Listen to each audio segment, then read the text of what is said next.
Hello, everyone. Here I am.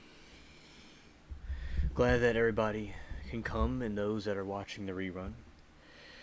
We have some interesting things, various topics to discuss, and I'm going to do some of the game and talk to you all while I do it. Alright, good to see everybody. Let's go to the main screen for a second. Alright, get some of these notifications away and off the screen. Getting annoying. Okay, clear. Okay, and hello, Sarah. Hello, chat. Everybody's here. That's great. Alright, so dark meta, that's some interesting stuff that's going on with the debate you're having with the people. Yeah, just some people, they can't be convinced. Like, some people are just so set in their ways that they don't really realize their faults of what's going on. And I'd like to know how everybody's doing. I hope everybody's, doing well. It's almost the end of the week. I was watching the trial of the lady that was doing the killings. He strangled a guy. Her name's Shrew Business or something. Let's see. I could get her name up. Yeah, so yeah, the name of the lady. But anyway, so yeah, it was an interesting day. I've been helping out my family with different things today. It was nice. Helping my grandma walk, and her name was Taylor Schwab Business. That was her name, Schwab Business. All right. So that's what I was doing today, and now I'll go to the game part that I talked about while we wait more for people to come.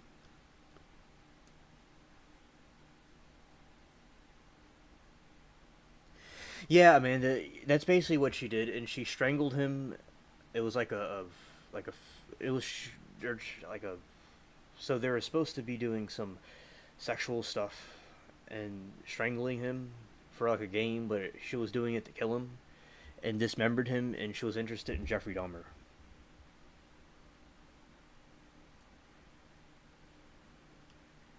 Yeah, that was crazy. Yeah, she was doing drugs, and the lawyer was trying to say how she was mentally ill and she didn't know what she was doing.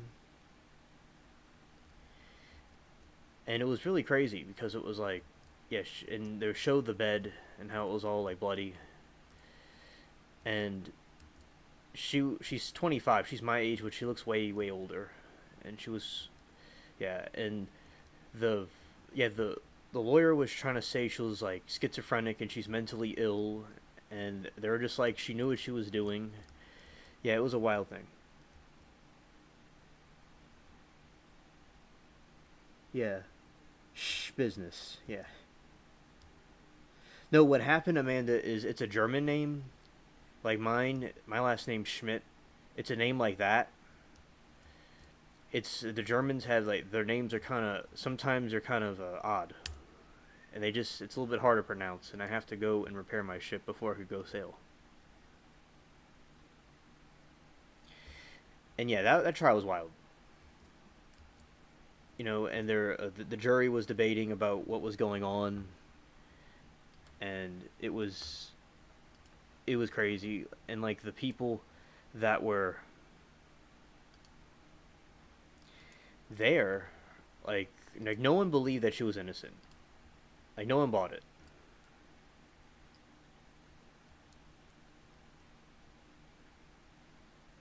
Exactly, man. That he was trying to defend her because that he was being the lawyer. That was his job. That's what he was trying to do. And I think that it was extremely wrong, like what she did. Yeah, she was on drugs, and she was crazy, and she was looking up the Satanic Bible and Jeffrey Dahmer and things like that. It was clearly somebody that was deranged. That's what I was doing today. I was watching that. And there's been a heat wave going on in the South, and I guess the whole country, I'd say. It's been happening everywhere.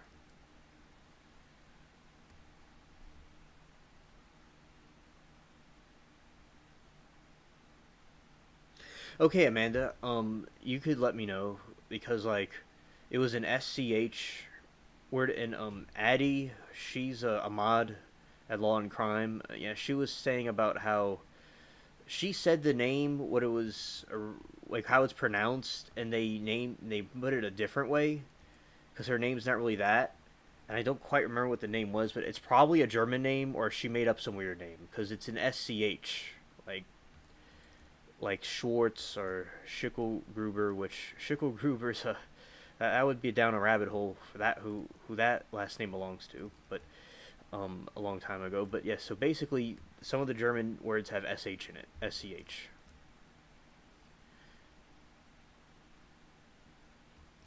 Yeah, I'm glad they convicted her too, because she doesn't need to be out there hurting more men or people that are gonna try to fall for her traps.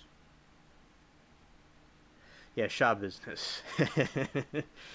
Yeah, it's goofy, and yeah, because people were saying it was like it didn't make any sense. I thought the judge was great. I thought he did a good job, and he was cringing.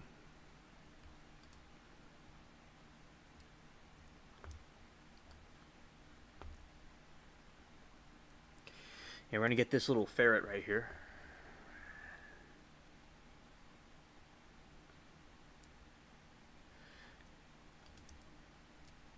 and I missed him.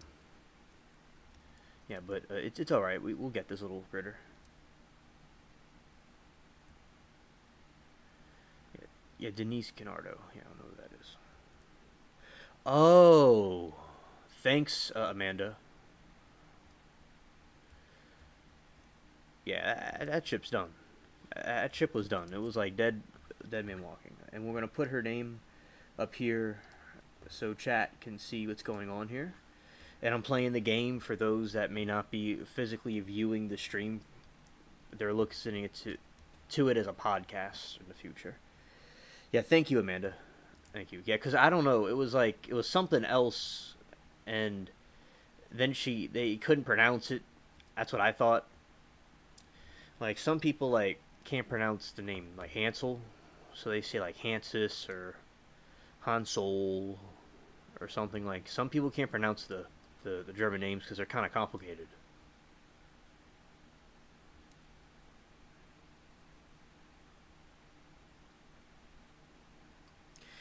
Yeah, exactly. It's hot down here of dark meta. It's like it's extremely hot. And I was talking to Latina, and she was saying about the heat, and yeah, that's something to bring up. That make sure people, that they don't. You all know this, but just like people don't leave their kids in cars or pets in cars because there's people that do that. Not that you all do that, but and just be careful. It's very hot. Stay hydrated. Drink plenty of water. It's important because kidney stones can happen. All kinds of things can happen. So it's best to keep healthy. Yeah, I love Google too. It's like you can look up, pretty much anything and it's there. Ah, we got him. That's good. So like what's going on here, everybody? It's like it's a pirate ship, and there's some war going on between Spain and France up in here. You can see they're fighting each other, and I'm like a pirate attacking the East India Company. So the East India Company, yeah, their flag is the same flag as the United States before it became a country. So that was like our predecessor before we were independent. That was our thing. Oh, I got hit. Yeah, and that's the East India Company and the British Navy and some zombie pirates that are I'm fighting also, so people can know what's going on here. The thing about New Orleans, it's so humid here. It's so humid.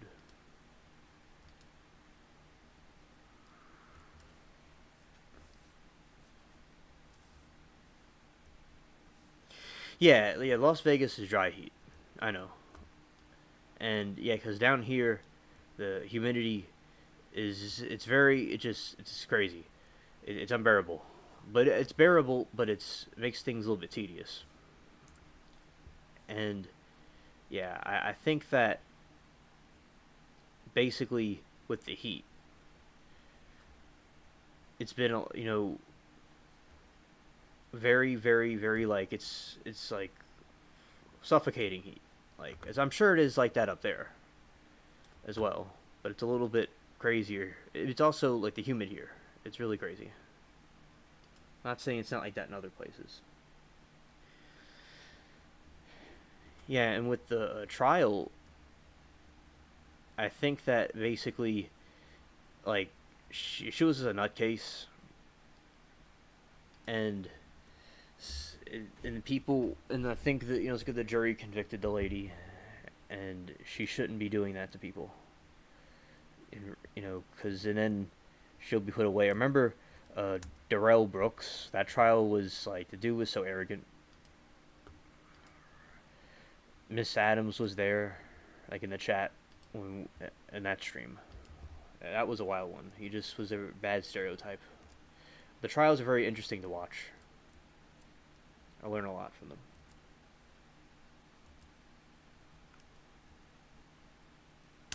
Oh yeah, Amanda, I'm glad that you pointed that out, because people have lost their lives. The children have lost their lives from this, and pets too. And people are just ignorant about it. Like, you could put eggs in a car, and it will sizzle. It'll make some sunny side eggs. We're going back out.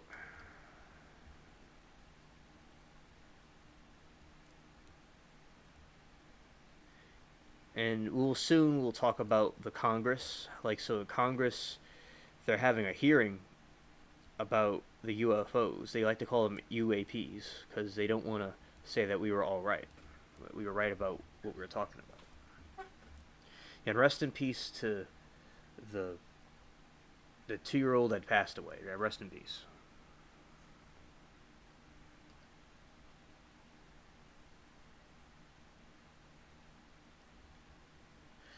Hello, Anthony McQuaid. Nice to have you here. You're welcome here. And I'm glad I have you as a mod here. Very glad to have you. And all of you here. Shout out to all of you.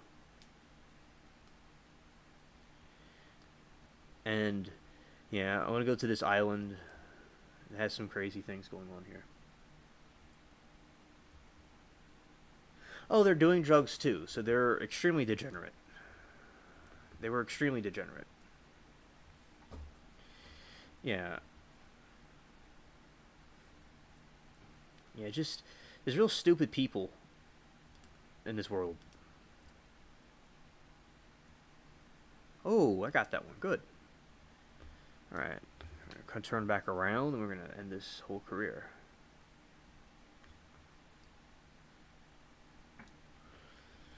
Yeah. And also, like, with the animals, we feed, they have, plenty of water and stuff. It's good for them.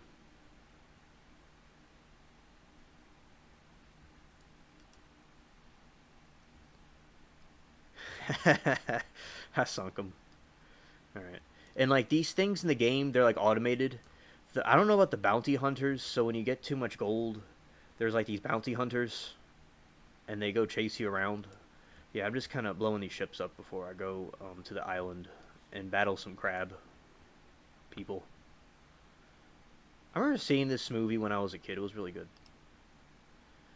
The Johnny Depp trial, that brings that up. That trial was epic.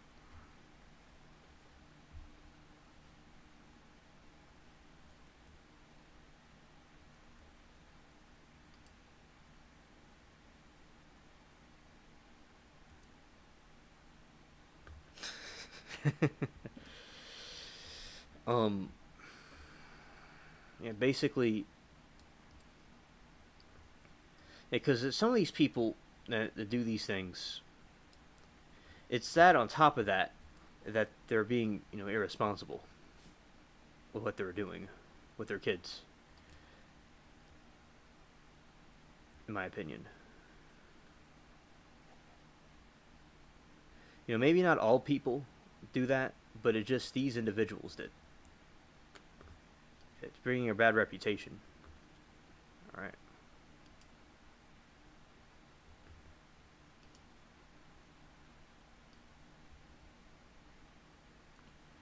Yeah, dark matter. It depends. It depends on the person. Yeah. It's just these individuals are just being irresponsible, and they were the type to do that. And if anything, it's giving a bad, stereotype to those groups of people. And yeah, but it depends on the context. And it just like some people do something, and then they act like that, and there you go. Oh, cannonballs flying through the sky. I want to get them right here. Yeah, they're almost done. They're sunk.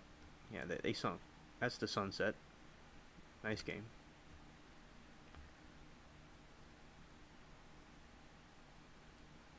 Right. It just depends on the person. Dark meta. It depends. All kinds of people out there. Some people with drugs they'll hurt people and steal and stuff, and maybe they don't all do that, but it depends. 333. Some more synchronicity.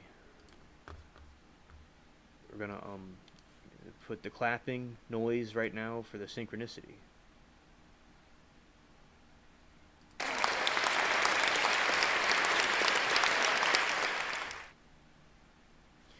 Okay, I'm on this island, this scary island right now.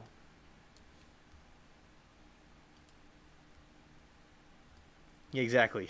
Put your life belts on. Yeah. This is the island. So, like, when the explorers, they would come down here, and they would come to these islands. It's pretty cool. It's very historical. It's awesome.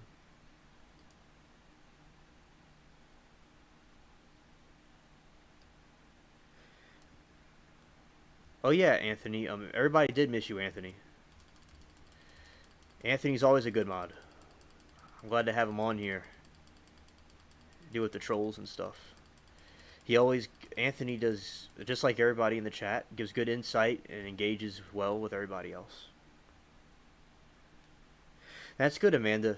The 333 is a good sign. It's an angelic number.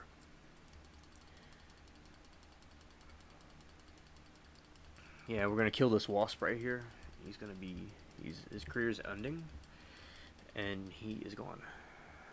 And as I said, soon, chat, I'm gonna go and do that thing with. I'll talk about the UFOs from the Congress. Now, this is a grenade. He's getting ready.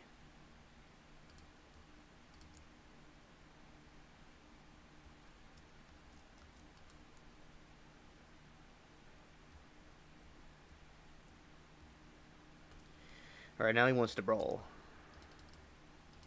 Ah, come on. Right in my trap.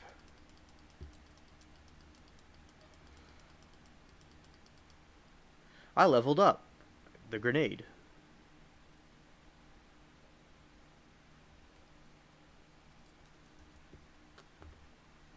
Go to grenade. Let's see if we unlocked anything.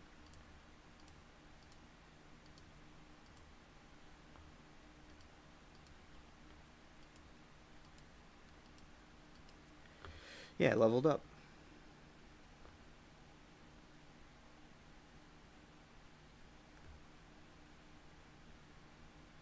Yeah. As I said, Amanda told me about the situation with ABL, about the mod situation. That's unfortunate. Remember at school, the headmaster, he was older. He was like 90 something, and he was still teaching, and he died. He didn't die teaching, like he died like in his sleep, and he like owned the school, and they let him teach because the people, they did something for a long time, and especially they should still keep doing it, even if they're a little bit older. It's like it just But I understand that principle, but maybe some other people don't. But yeah, we all miss Anthony. It wasn't the same without him. There was no mods there or anything. And I told chat what was going on, because thanks to Amanda telling me what was going on afterwards. Because I remember I left. Like, I left and was just talking to myself for a couple hours, but I was like in there, in the room, in the office, and then I came back here late, way later.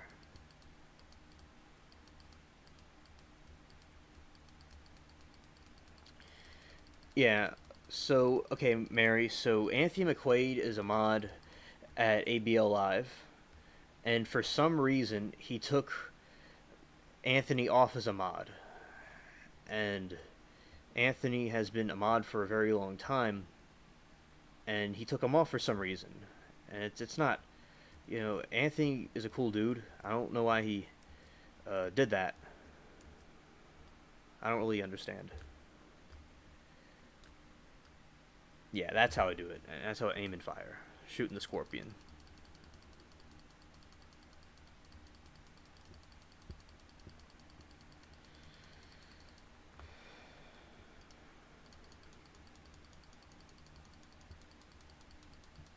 You're welcome, Anthony.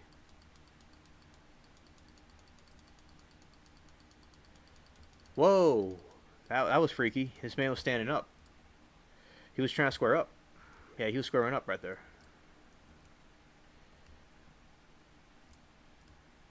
Yeah, so this is like a giant jungle.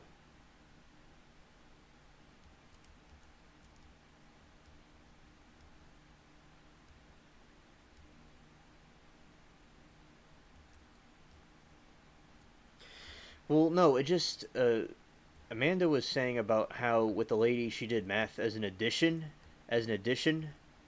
to the other stuff she was doing.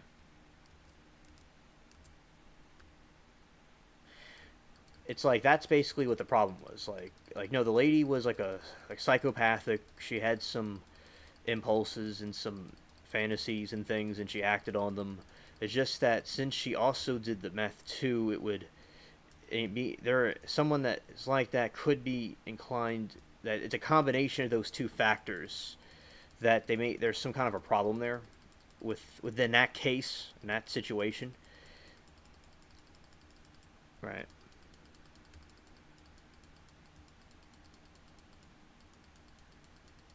Yeah, he doesn't really answer emails. That's true. He reads them.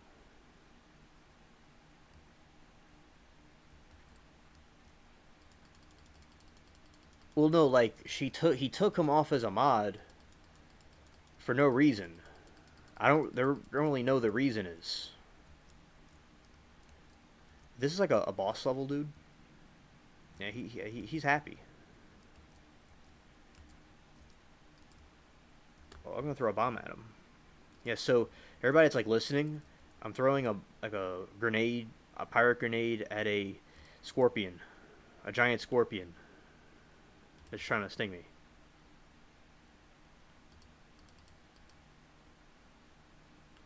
Ah, see that will work.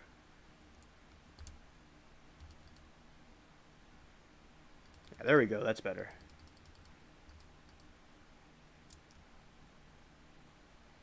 Yeah, it just didn't do anything, huh? So we're gonna have to go and in this time period there was no machine guns. Well, I have a flintlock pistol. Oh, he keeps like regenerating his health.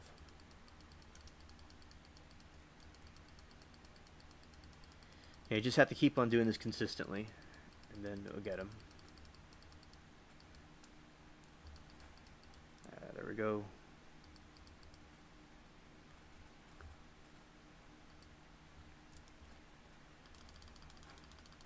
Yeah, there we go. It's good practice. He's running away. So now the thing's running away. Now I have to go back and I don't know if this thing is a new one or it just ran away. I'm not too sure. It's regenerating its health. That's interesting. Let's see what's going on. It's regenerating its health probably.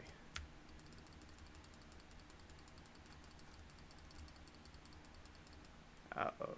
Better go up here and get my grenade out.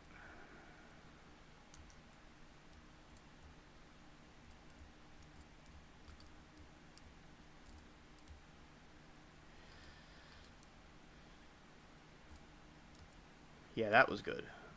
Let's see if the health regenerates. Is that what it's doing?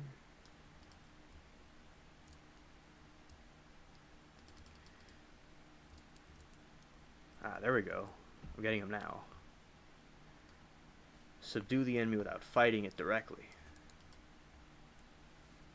Oh, now there's 3 of them. Now there's 3 scorpions But I said I will get to the other part of this. I'll get to it. Where the So like right now, I'm gonna do this one more thing, and I'll get to the other part of this stream.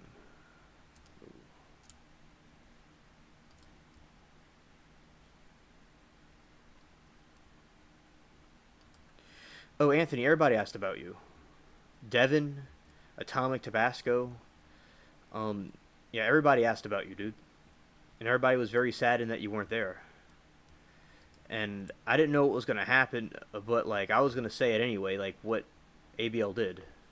He didn't say anything. He didn't address the situation at all. He just kept on talking about the the politics stuff.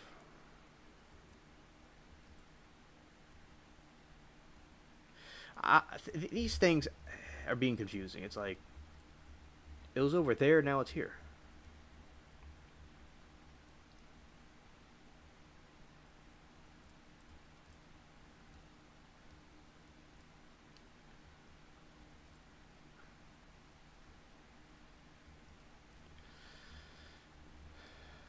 Yeah, and yeah, Devin was very upset. It's like there's no mod there. Like ABL's just gonna do it by himself. Like yeah, he won't bring it up. And I don't know. Oh, everybody's attacking me now. Throw a grenade at him. Ha! I got him. Ending their career.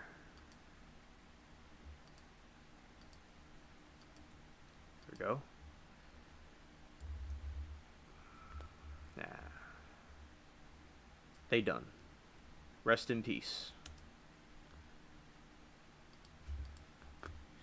Got some more tonic, and a wasp attacked me from behind, and about the fight him. Let's see, he's over here.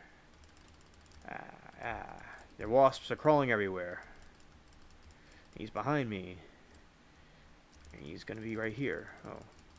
Oh. Oh yeah. And the thing froze, and it's unfrozen. There we go. Yeah, that's done. It's a beautiful island. I really like it. It's a cool place. And we got an audience, and we got everybody here, and now I'll get back to this. I certainly will. But I am going to but no, I'm going to stay on the island. I'll stay here. I don't want to leave the island because I don't want to leave it like this because I could lose the ship. And sink for no reason. Alright, we're just going to drop anchor here and just going to go on the shore. Alright, so I'll talk about the aliens now. And I will go back to this gaming thing. I will go back to it, but I'm going to talk about the UAPs, the extraterrestrials. And so basically not NASA, the Congress screens may look a little bit weird for a second. That's why I find the page. Yeah, so this other page is like buried behind that. Alright, so we're gonna put this here. The live stream YouTube thing, and we're gonna switch windows, and I will get back to the game. I will. We're gonna go here to other displays. Alright.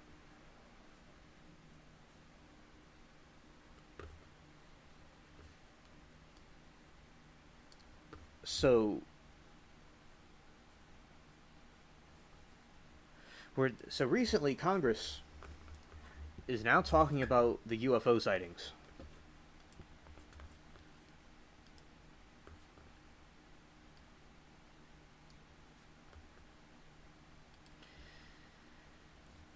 So basically Congress is now finally testifying about I have to fix this so I could see chat and I can read this and we'll all be good, and I could see the gears on the screen, the mechanisms. Alright. So witnesses tells Congress that non-human biologics were found at alleged UFO crash site. And this is a very big deal because finally it's being discussed more. It's finally being discussed more. So here we go. And I'll play the video in a moment. I'm going to read.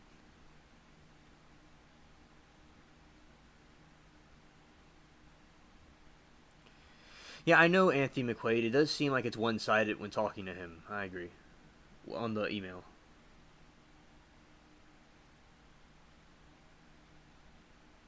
And look, I don't know what the situation was. It was real goofy. And I understand. I guess he was blaming the white man. He took that too far. Yeah, biologics. Yeah, that's an interesting word because Dark Meta was like biologics. I'm like, did he like? Where's he going with that? But I see where he's going with that now. And all right.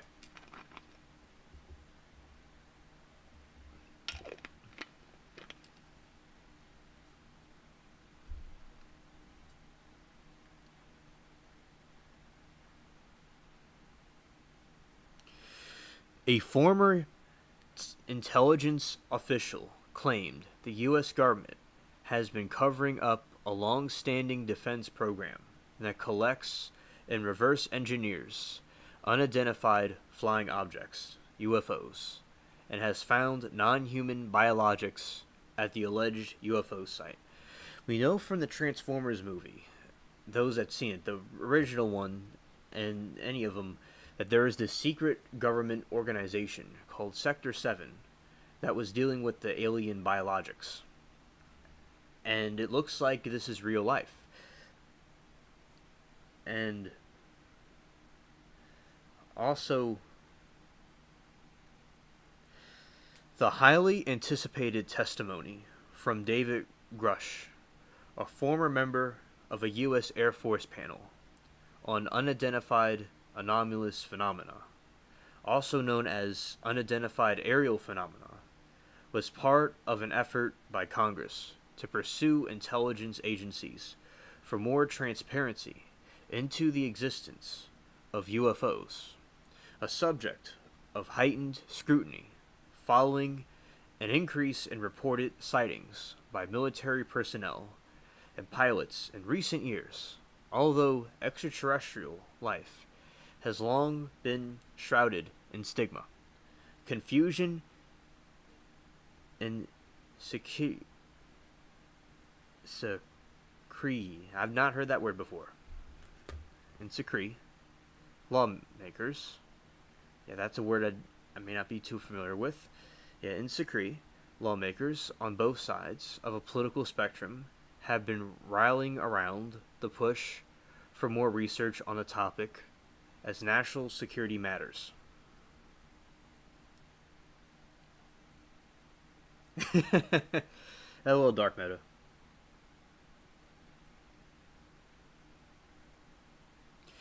UAPs, what we call UFOs, chat, whatever they may be, may pose a serious threat to our military and our civilian aircraft. Secrecy.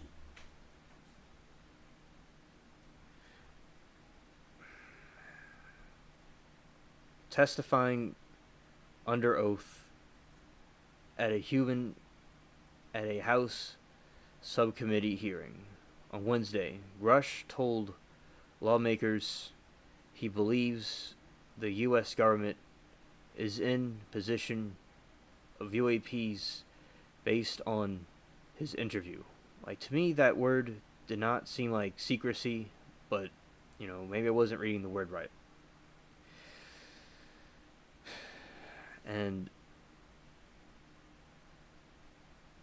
during the course of his work examining classified programs, he said he was denied access to those programs when he requested it, and accused the military of misappropriating funds to shield these operations from congressional oversight. Wow, that is, definitely interesting that they were they've had this for a long time and they were hiding it. My friend and I talked about when we were young how we were doing all this research and that the government would not put out the information about the aliens because they were afraid that people would panic and stuff, but there would be a point where they couldn't hide it anymore, and we're in that time period right now. So that's why they're being public about this.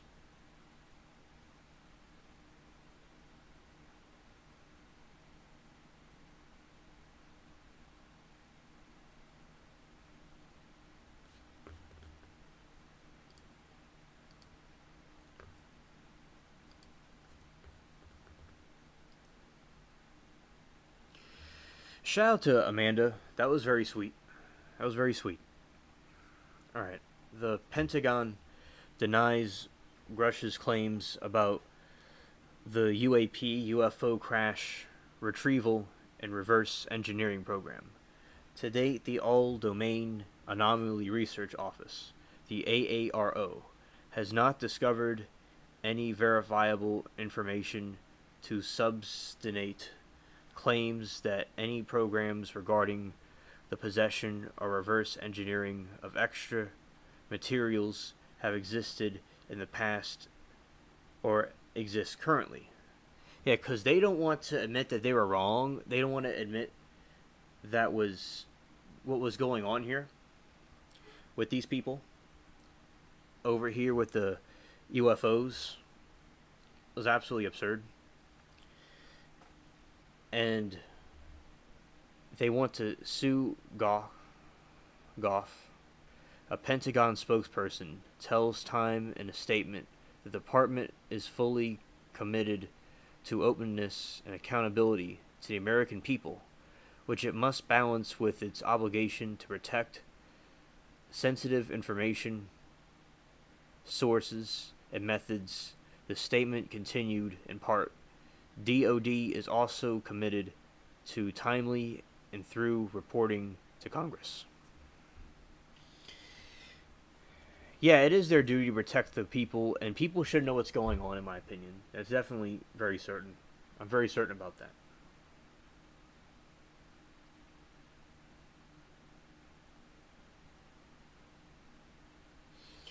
During his testimony, Grush added that he knows of multiple colleagues who were physically injured by UFOs, what they call UAP, activity, and by people within the U.S. government, but declined to share more details. He also said that non-human biologics of some... A chat could speculate what that means. Like, I guess some kind of like a Transformers type technology, like a biological machine, were found at alleged UFO UAP crash sites when asked about the pilots of the craft. So there's pilots of these crafts and people were hurt by them. So it clearly shows that some of these, as was saying, these aliens don't really have the best interests. And I think that is very interesting, what's going on with that.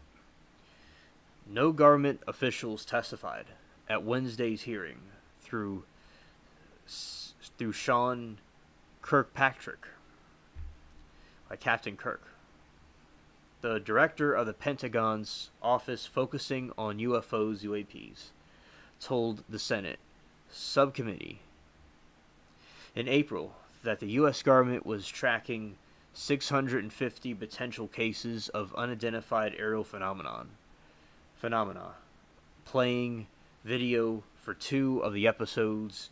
During that police testimony, Kirkpatrick emphasized there was no evidence of extraterrestrial life and that his office found no credible evidence of objects that defy the known laws of physics. So they're interdimensional. A lot of theories suggest that they're interdimensional, like I was saying. So they're the interdimensional beings that are from the realm of non-existence. Of what I mean by that is the fallen ones, the fallen angels and things associated with that. Maybe their offspring, and they're coming into this realm with these crafts and stuff. And also, I'm sure there's also other life forms on different planets. That would also make sense too. And I'm more focused and think it's more about these these things from these other dimensions.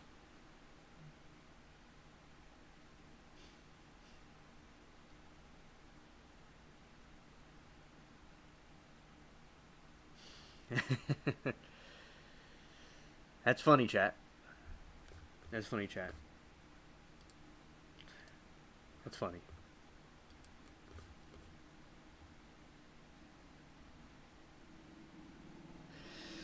And also laws of physics.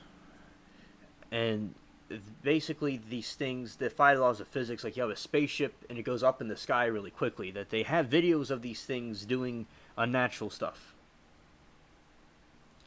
The House Oversight Subcommittee on National Security, the Border, and Foreign Affairs heard additional witnesses. A witness testimony Wednesday from former U.S. Navy fighter pilots Ryan Graves, retired Commander David Favor, who both claimed they had encountered aircraft of non-human origin. These sightings are not rare or isolated, so they're very clear that it's of non-human origin. And it's not something like like you clearly tell it's not from human origin, which I think is very interesting. Said Graves, who served in the Navy for over a decade. Military air crews and commercial pilots, trained observers whose lives depended on accurate identification, are frequently witnessing these phenomena.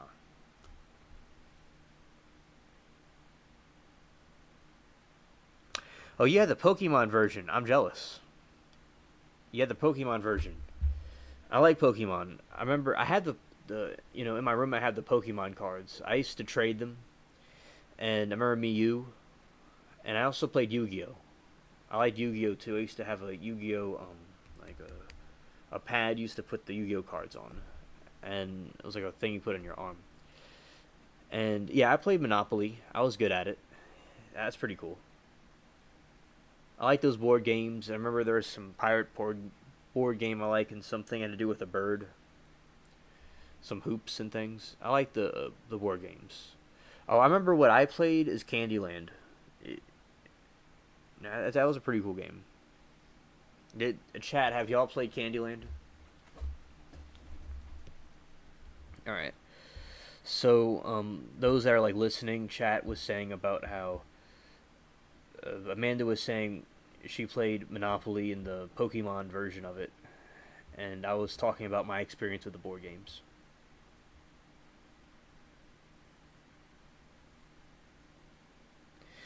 Yeah, that's true, Amanda. And I remember my favorite one. I remember like Yu-Gi-Oh like was one that I played a lot. Like I remember when I was in, and I'm going a little bit off the what I was saying here for a second with the UFOs, that which I'm going to get back to. Basically with the Pokemon stuff, they were not the Pokemon stuff, the Yu-Gi-Oh stuff. I like the what's his name, the Dark Magician. That was a cool card, and I finally got it later on. I could make another stream about all the cards I have. Yeah. Yeah, exactly. Hello, SC Wolverines. And also, for everybody that's listening or watching the replay, we were just talking about the UFOs and how Congress is doing a report on the UFOs and how they were having a hearing about it. And this man was testifying how he was hurt by the UFOs. They were of non-human origin. There's clearly something going on that they're hiding and they're storing their vehicles. And so there's no confusion to those that may be watching, and I may have went off track for a second with the something I was mentioning about the cards and stuff. I just wanted to make clear, but we know in the chat what's going on. To some people, get a little bit confused later maybe, but just to make everything clear, now I will continue. And thank you, Amanda. Thank you. And yeah, they're very cool headphones. I like them. And I'm gonna read this other paragraph. and then I'll get to more about the headphones. Graves told lawmakers that his aircrew encountered a UFO during the training exercise of the coast of Virginia Beach when their lead jet came within 50 feet of what he described as dark gray or black cube inside of a clear sphere. He estimated it to be 5 to 15 in diameter, motionless against the wind, fixed directly at the entry point, and the mission was immediately terminated, and his squadron submitted a safety report that he claimed received no official acknowledgement of the incident.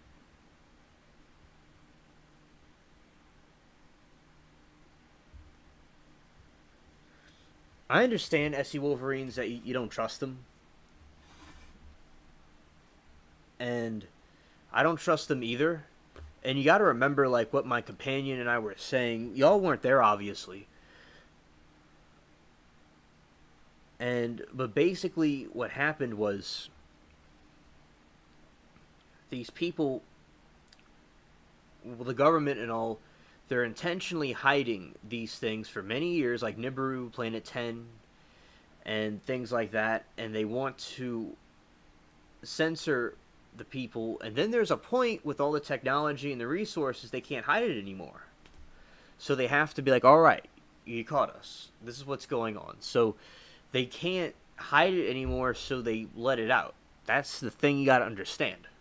Okay, that's what you got to understand, that they don't really may not have the, like, if they really had our best interests, they would have probably said it before. But then again, they maybe they didn't want to panic. They didn't want people to panic over it. And now with the movies and the TV shows, like Stranded Lifeform was telling me in a comment about how the TV shows and the movies all talked about aliens for years and years and years to get us prepared for this moment. So they just didn't want to panic, and now it was time for us to know. So they don't want some kind of a panic, especially if Planet 10 collides with the planet Earth.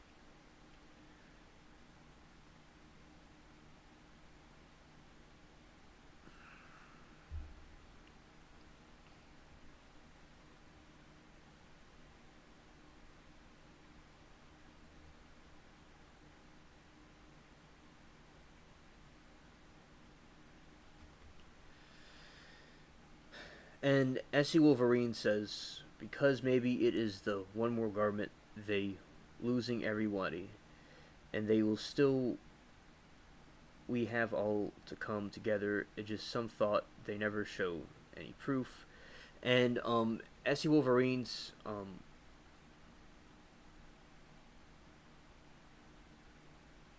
right, you see, and if I were you, I would feel the same way, SC Wolverines, about that.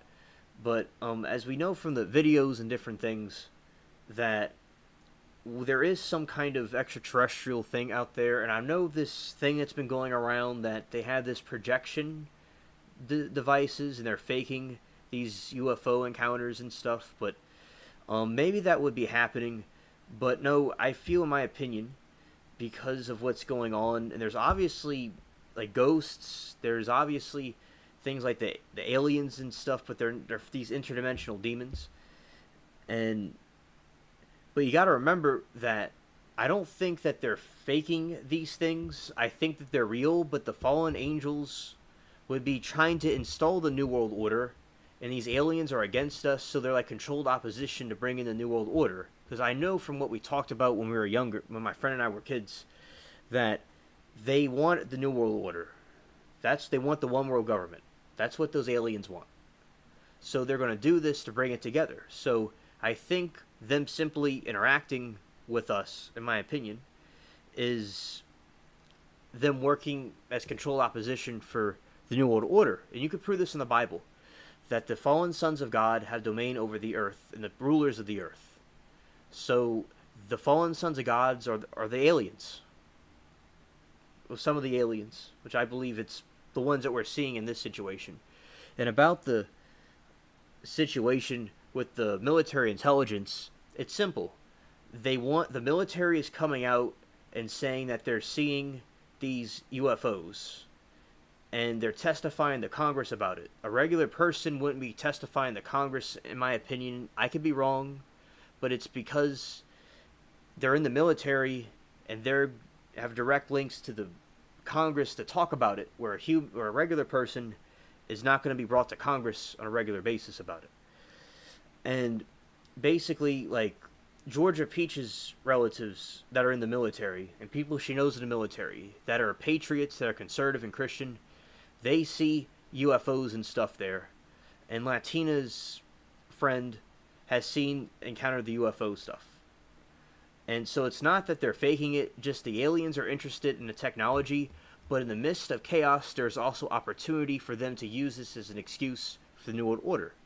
Now, we will wait and see if that's what they do, if they create a New World Government. That we know that's something that could happen, but we must wait until that moment actually occurs to be certain that they're trying to use this real event for a New World Order. We have to wait and see until it actually happens. Those are my thoughts about that. And SC Wolverines, very good points. And we'll have to wait and see what happens. And anything's possible.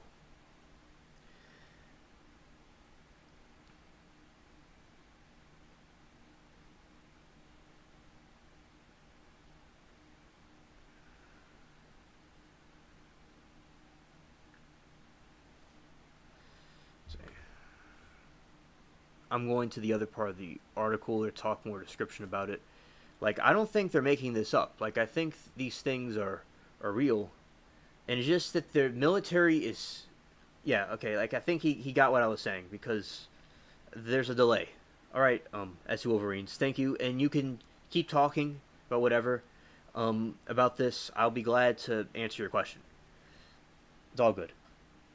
And yoga, yeah, my sister does yoga. She does that.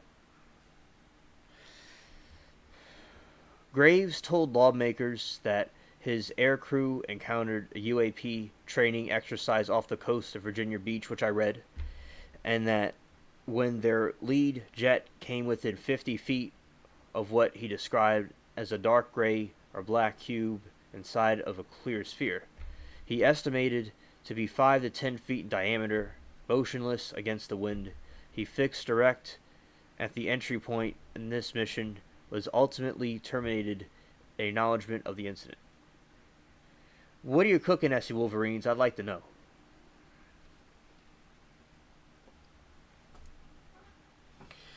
While the hearing marked a significant moment in the shining light on the unexplained objects in the sky, it was short on providing answers. National Security Council Coordinator John Kirby admitted last week that UFOs have been causing problems for the U.S. Air Force, particularly for pilot training exercises. When pilots are out trying to do training in the air and they see these things, they're not sure what they are, and it can have an impact on their ability to perform their skills. So it already had an impact here, Kirby said, as in the White House press briefing. We want to get to the bottom of it and understand it better, they say. Let's see. Okay. I was minimizing the window. There's going to be a bipartisan interest on Capitol Hill for reform. Provisions on the Senate's version of this year's National Defense Authorization Act would require federal agencies to hand over records relating to the UFO, UAP to panel with the power to declassify them. So they're going to declassify, they're attempting to get them to declassify the things of the UFOs.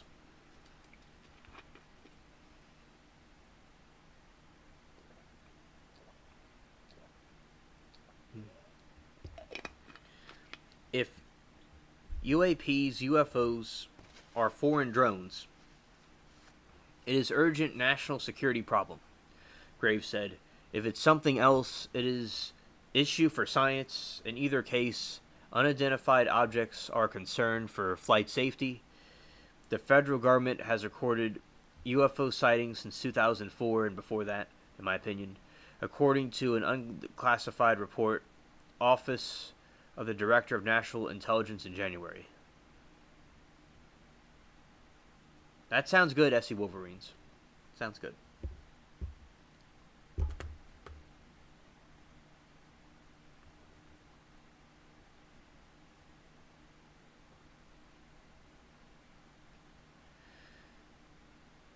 And also, that's Grush. That's a guy that was testifying. And I reacted to a video that he did of the UFOs when he was in his aircraft, when he saw them.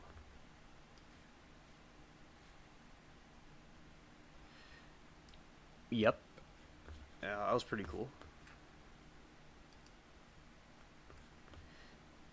In chat, what do you all think about how the I know SC Wolverines was saying his thoughts, but what do you all think about how they're finally doing this? The Congress is talking about the non-human biologics. That's pretty interesting. It's finally come to this.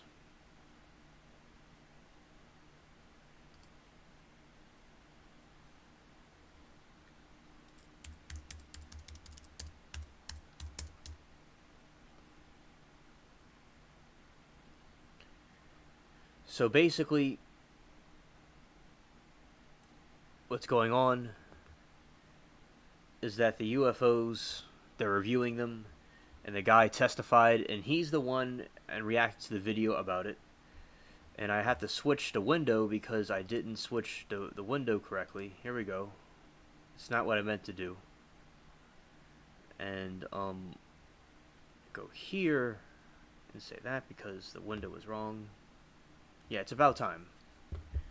It's about time. Let's see. Yeah, because I'm going to put this window in that window.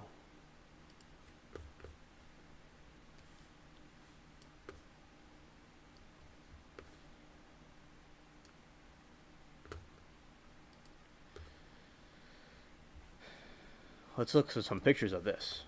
That's pretty cool. Yeah, that's him. And they were talking about it. And I think that's important because the military is doing a lot of, the military has been seeing the UFOs a lot. And I reacted to the video before of this guy when he was in the aircraft.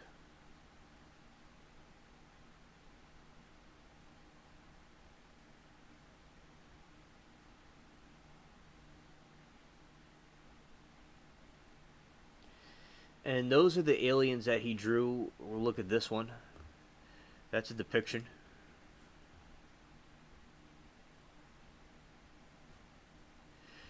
Historic UFO hearing, lawmakers for transparency on unidentified aerial phenomena. Witnesses share extraordinary encounters igniting public interests. So that is the ETs. That's the depictions of them.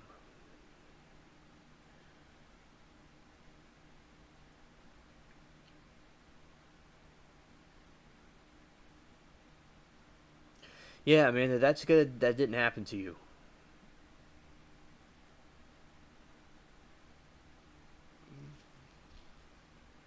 And Amanda, about my headphones, yeah, they're cool headphones.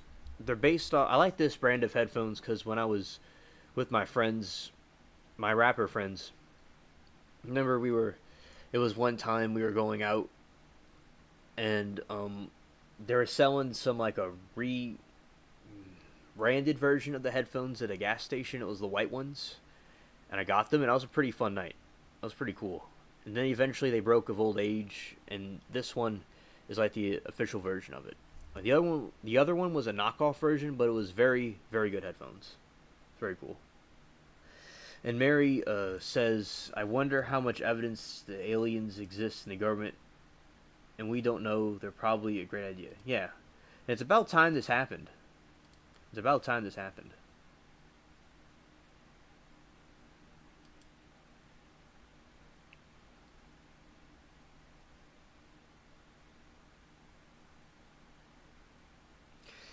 And Stephen Greer, UFOologists found the center of the study of extraterrestrial intelligence, and the Disclosure Project delivers remarks on his UFO unidentified aerial phenomena UAP research under the artist Rendering Extraterrestrials during the press conference in June 12, 2023. In the historical congressional hearing today, the lawmakers are peering pressure on executive branch to reveal more information about the unidentified aerial phenomena, or UFOs. The House Oversight Committee's National Security Commission subcommittee is gathering testimonies from 3 key witnesses who have first-handed knowledge of how government has handled reports of strange encounters with unidentified flying objects here.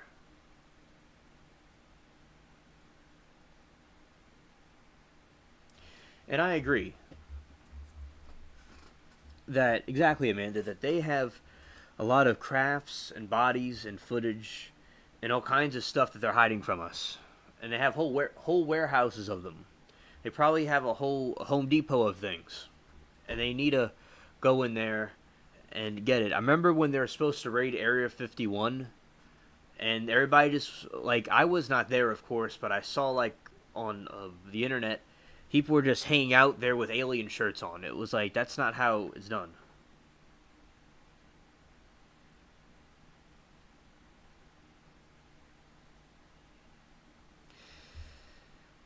And I'll talk about the Roswell crash. I'll also talk about that, because that's something we could get into.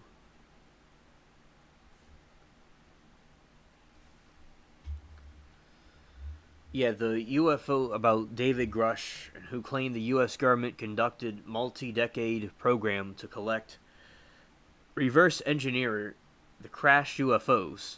Like I was saying in a video some time ago, how the U.S. government was taking the secret, in my opinion, stuff from the Roswell crash and put it in our technology now. That a lot of our technology comes from those crashes.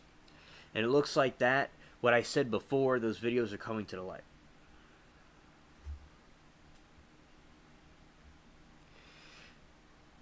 And the crash UFOs Grush faced.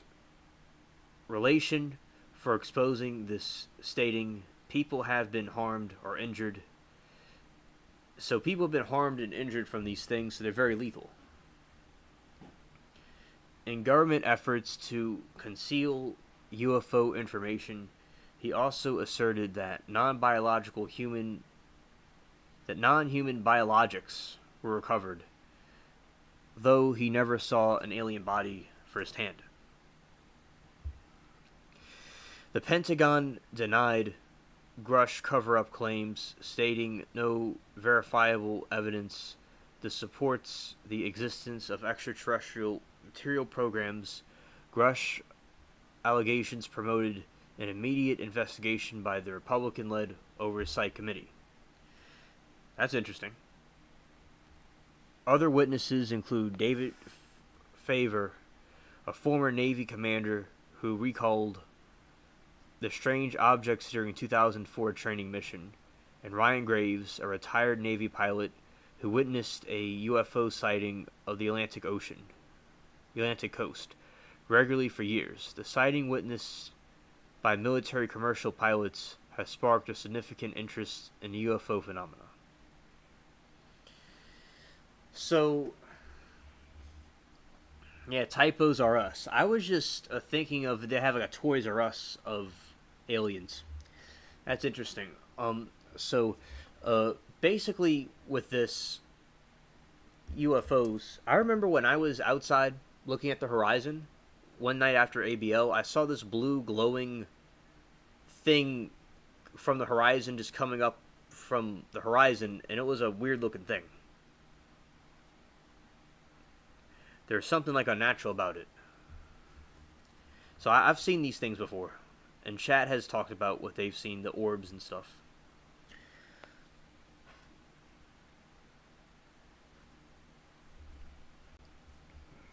David Grush claims to have that he knows of multiple colleagues who are physically injured by their activity, and individuals with these by the UFO activity. When asked for details, he didn't elaborate.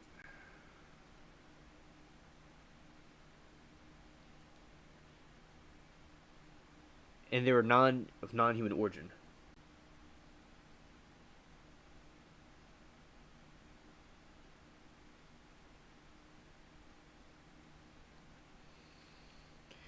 The three witnesses shared their extraordinary encounters with UFOs during the hearing, and he alleges that the government has been in secrecy with UFOs.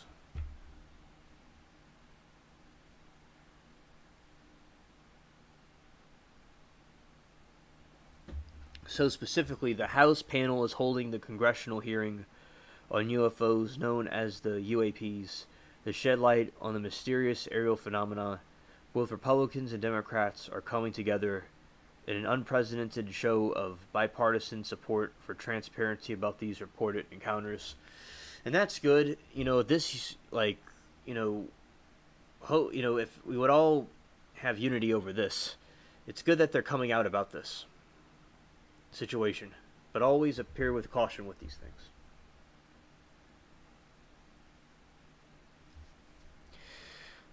The three witnesses of all veterans, so there's three witnesses, chat, and the U.S. military included the David Grush, and U.S. intelligence officer of the Air Force, and the Navy commander and Navy pilot.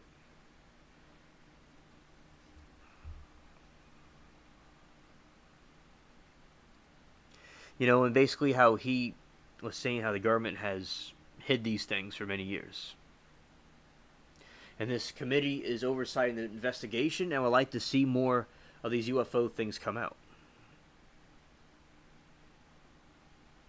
And they could go to a point where they cannot hide it anymore.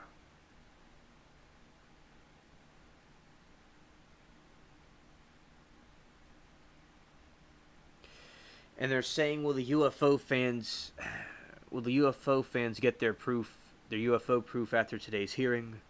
Oh, definitive proof of UFOs may not be forthcoming. The hearing is likely to raise more questions and provide information. Representative Tim Burchett, leading the advocate for the government transparency on UAPs, claims to have seen compelling evidence that suggests the U.S. is encountering a phenomenon beyond this Earth. He speculates that the extraterrestrial craft could be dangerous and pose risks to humanity. I was covering recently in a video about how in Italy, in fascist Italy during the time of Mussolini, there was this alien crash like Roswell, and Mussolini and his government were trying to figure out what it was, and they're studying it, and the Americans got to it. And this probably would explain where Hitler got those UFOs from, because Hitler had UFO type spaceships he was trying to create. I could show some pictures of them, but so that must be where he got them from the it crashed in northern Italy. I'm related to northern Italy and other parts of Italy also. It was an interesting thing to learn about. And a lot of this is coming out. It's being more mainstream, and I'm glad that it's getting more mainstream. As hearing progresses, the nation waits in anticipation of potential breakthroughs of astonishing revelations regarding the existence of UFOs and their impact on the world. Regardless of the outcome, the pursuit of the truth continues, and today's hearing marks a pivotal moment, ongoing search for answers.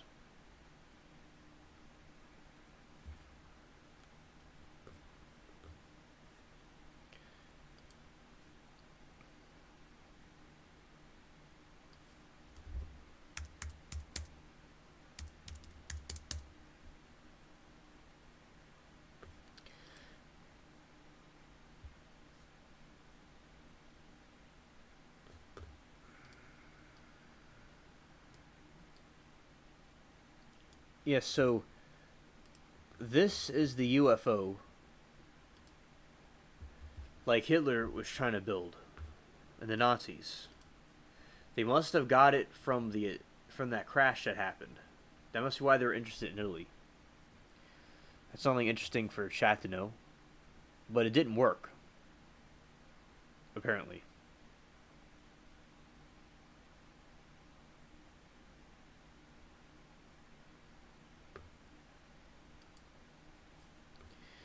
Right. And hello, the Army. Glad that you're here. So, as a recap, we were just talking about how the Congress is having this hearing, a congressional hearing about the UFOs. I'll show some pictures of it.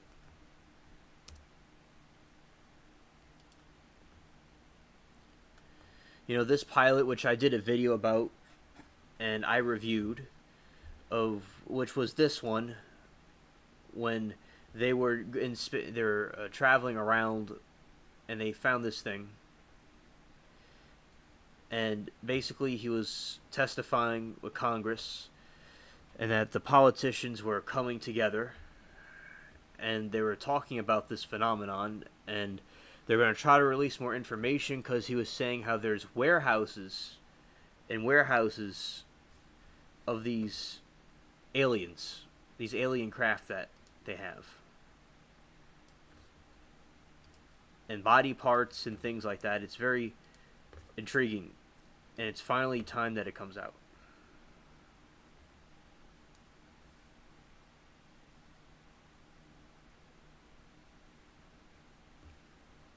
Yeah, so that's what we're talking about with the whistleblower about the UAPs, the UFOs. And I think that they're very real, and they're from these other dimensions. And that's just some images of what was going on, very serious business, and that the UFOs, the government has these secret factions that help hide these alien things. Like, they've hid the fact about Planet 10, about Nibiru, in my opinion, this 10th planet that can come.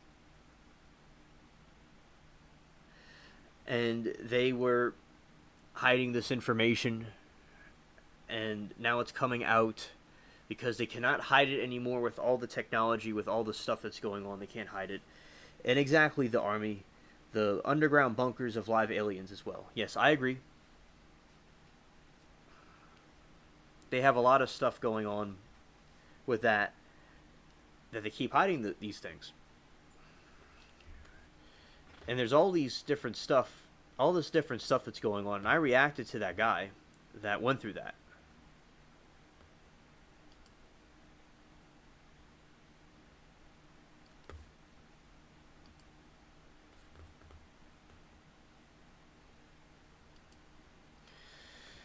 See, the 5 most memorable moments from the Congress.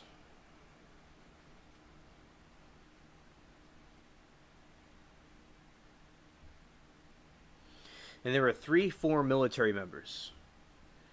There was 3 of them. And one was a Navy pilot, one was in the Navy, and one was Army intelligence. And as I said, of the Army, many of my, say, Georgia Peach, which is a viewer on here, has relatives in the Army that they saw this UFOs and alien life forms in the Army. There's people that saw that, and also there's people that another viewer, Latina, has seen, of not herself, but people she's known in the Army have seen these UFO things are going on. They seem very interested in the Army, and that's going on with that. And that's what they were testifying today.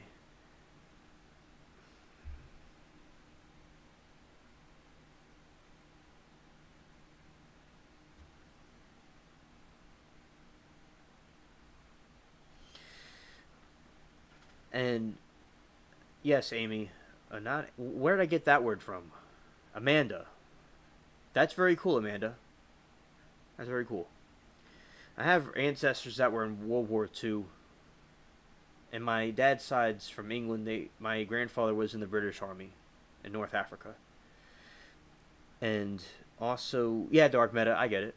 That's true. Yeah, that's a good point to bring up. So these are just some points about what happened. So the UAP sightings, experts say, might be attributable to balloons, drones, optical illusions, or even the blinking lights of a commercial airliner. The Pentagon has said they have seen no evidence linking to UAPs, but they are clearly lying because they just don't want to expose that they were lying. But it's going to come out eventually. And though they have not ruled that out, the explanation, and David Grush, the intelligence official, and he was telling the panel that he absolutely certain the federal government is in possession of the UFOs, citing the interview with the 40 witnesses in a 4-year period since 2004, and they were studying these things and also the situation at Roswell.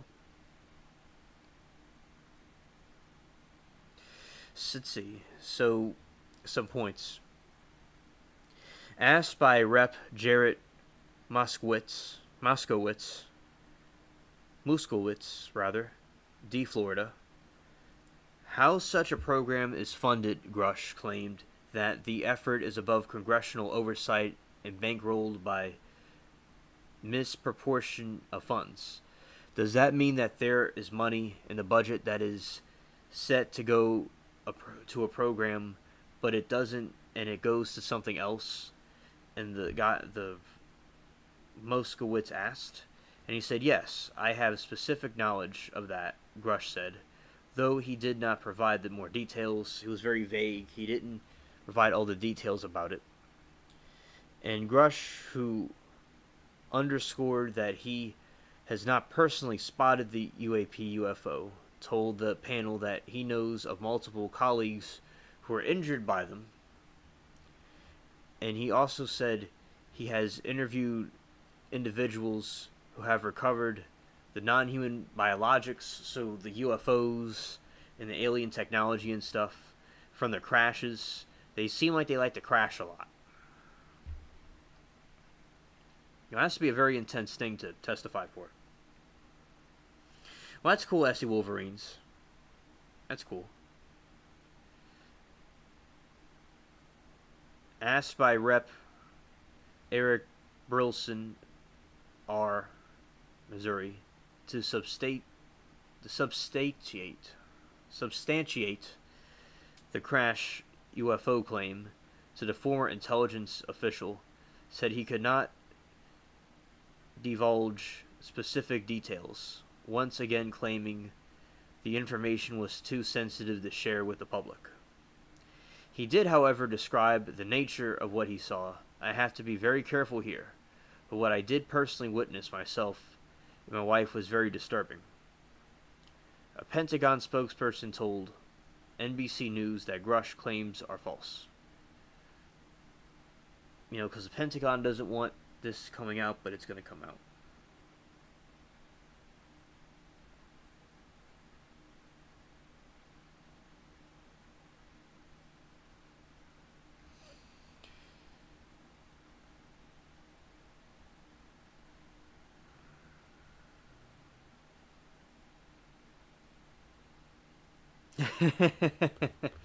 This man thought I was wearing a bow tie. That reminds me of when the snake. There's a snake in the yard eating some cat food. And my grandma thought that the snake was wearing a bow tie.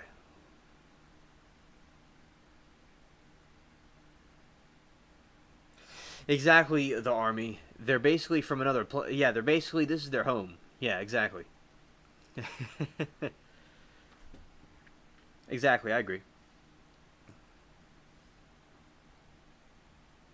I'm about to see what Dark Meta is saying. The bottom line, they are here. They take us. Do whatever us. Our military can't stop them. Don't care. There are probably hundreds of ships and body parts. To be honest, this is probably a war going on. Ah, that's a good point. That's a good point, Dark Meta. Exactly.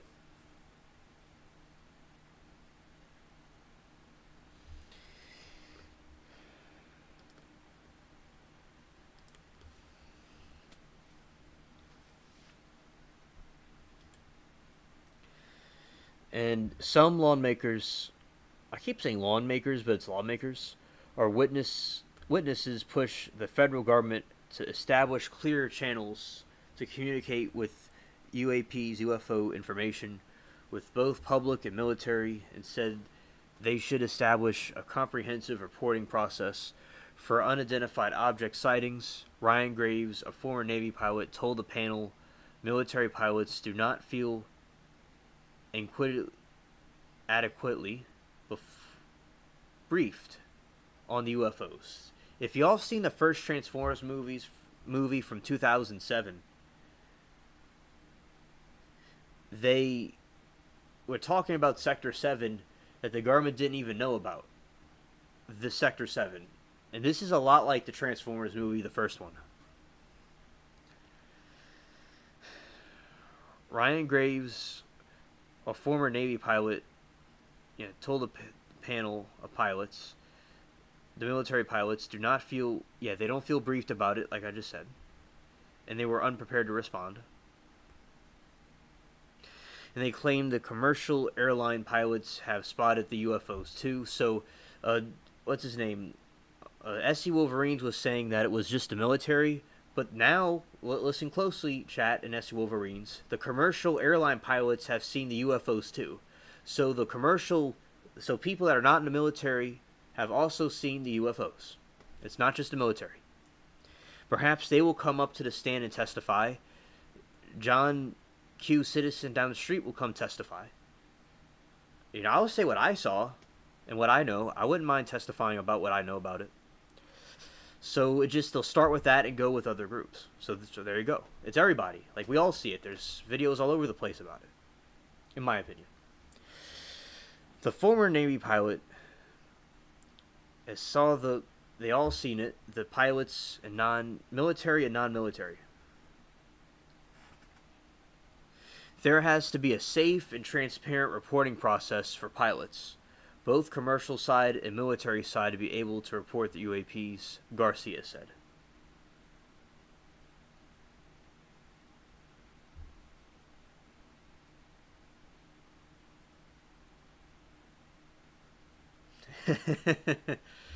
Yeah, the Army's here in the chat. Yeah. There you go.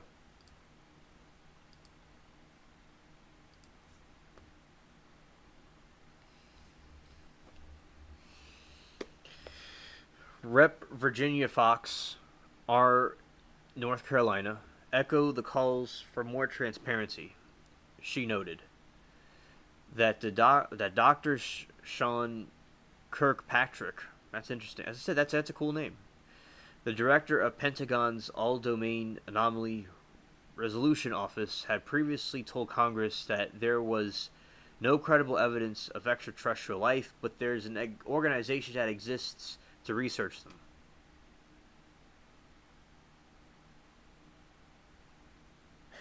Exactly, Dark Meta. Exactly.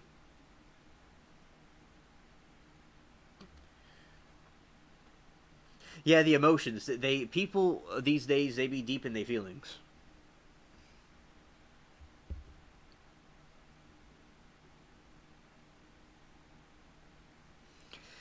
And I did not know that. I know you're talking to SE, Amanda, but I didn't know that either. And Grush objected to Kirk's claim.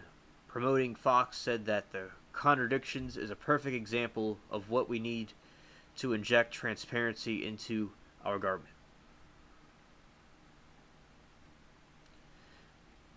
Stigma associated with sightings silences possible witness. I'll respond to this, SC Wolverines. No, I know you weren't saying that, SC Wolverines. I was just, if you had any doubt about, if you were to think that it has to do with some kind of a conspiracy for the government to bring in a new world order, that could be possible. but they're not just interviewing the military people. They're interviewing all the people, but they start with the military first. Just the governments are compartmentalizing, meaning the Navy might know what the CIA is doing, but could be aircraft they don't know about. They could have human hybrid. Exactly, SC Wolverines. Now I get your point. And that is very true, and I do agree, and I'm going to pin that. Because that was a good... the pinned comments are for these things that come up like that. And they're all great comments. All great comments. And yeah, but I know you're not saying they don't exist. We've already talked about that you agree that they exist. But yeah, I agree. And there is an incident I was watching. It comes on a Sunday night on the television of these reruns of these shows that happened where there is this situation. A woman was abducted. She kept on getting abducted by the aliens, and then she had these hybrid children from the aliens, and they're in the spaceship looking at her, and she was freaked out. So like, people have these repressed memories of these UFO abductions.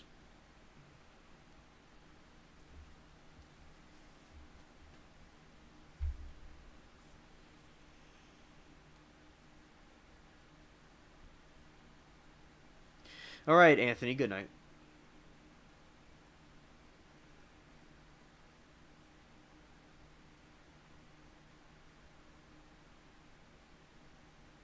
Oh no, SC Wolverines, they've been knowing this for years, but the timing is right because in the midst of chaos, there's also opportunity.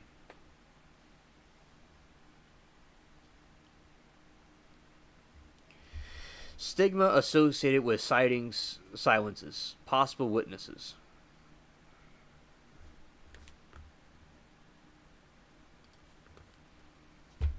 Some witnesses and lawmakers at hearing argued that the stigma associated with reporting UFO sightings, as well as the alleged harassment of those who work and investigate them, may be hindering efforts to determine their origins.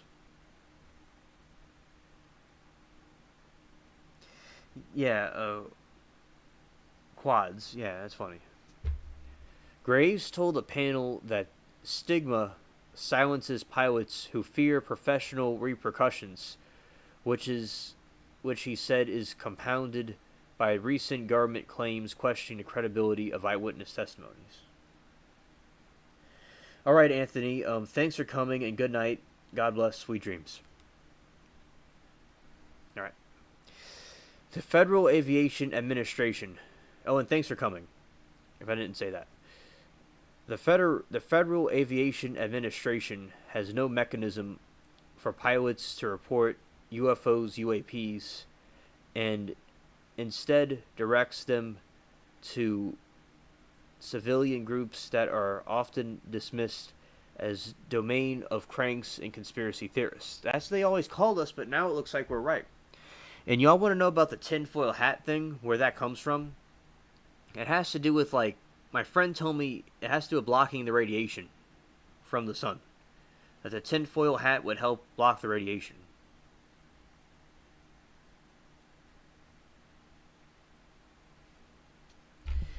Those institutional hurdles led Graves to form a first-of-its-kind group that pushes for policy changes,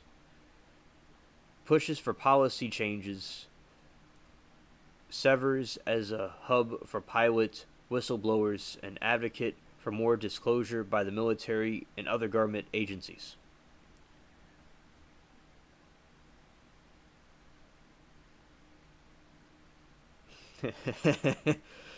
That's insane, Dark Matter. Wow. Lawmakers said they hoped the hearing could help assuage pilots' fears of speaking out. This hearing will not be the end of the discussion, but a new chapter and start. We should encourage more reporting and more studies of UFOs, UAPs, Garcia said. The more we understand, the safer we are. Yeah, because fear comes from not understanding.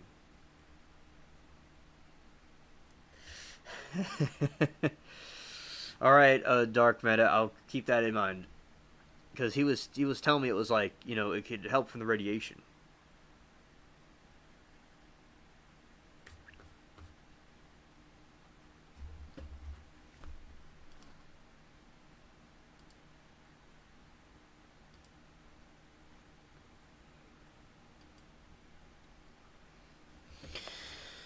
UFO spotted accelerating to supersonic speeds.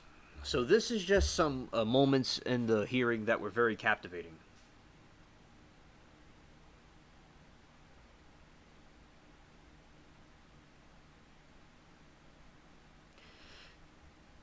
David Fravor, a former Navy commander, said he and three fellow military pilots spotted a white tic tac shaped object in 2004 hovering below their jets and just above the Pacific Ocean. As he descended to inspect the sighting, he claimed the unidentified aircraft, which he said bore no visible rotors, wings, or exhaust, began ascending and approaching his fighter jet.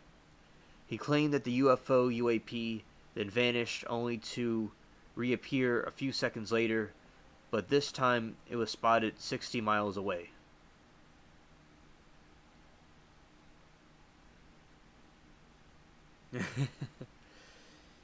Alright, so let's see what Dark Meta says about that. It does nothing, first of all, and also concentrate any radio signals coming from a downward angle and puts them into your skull. Lime, yes. Magnifier, or satellite dish. Ah.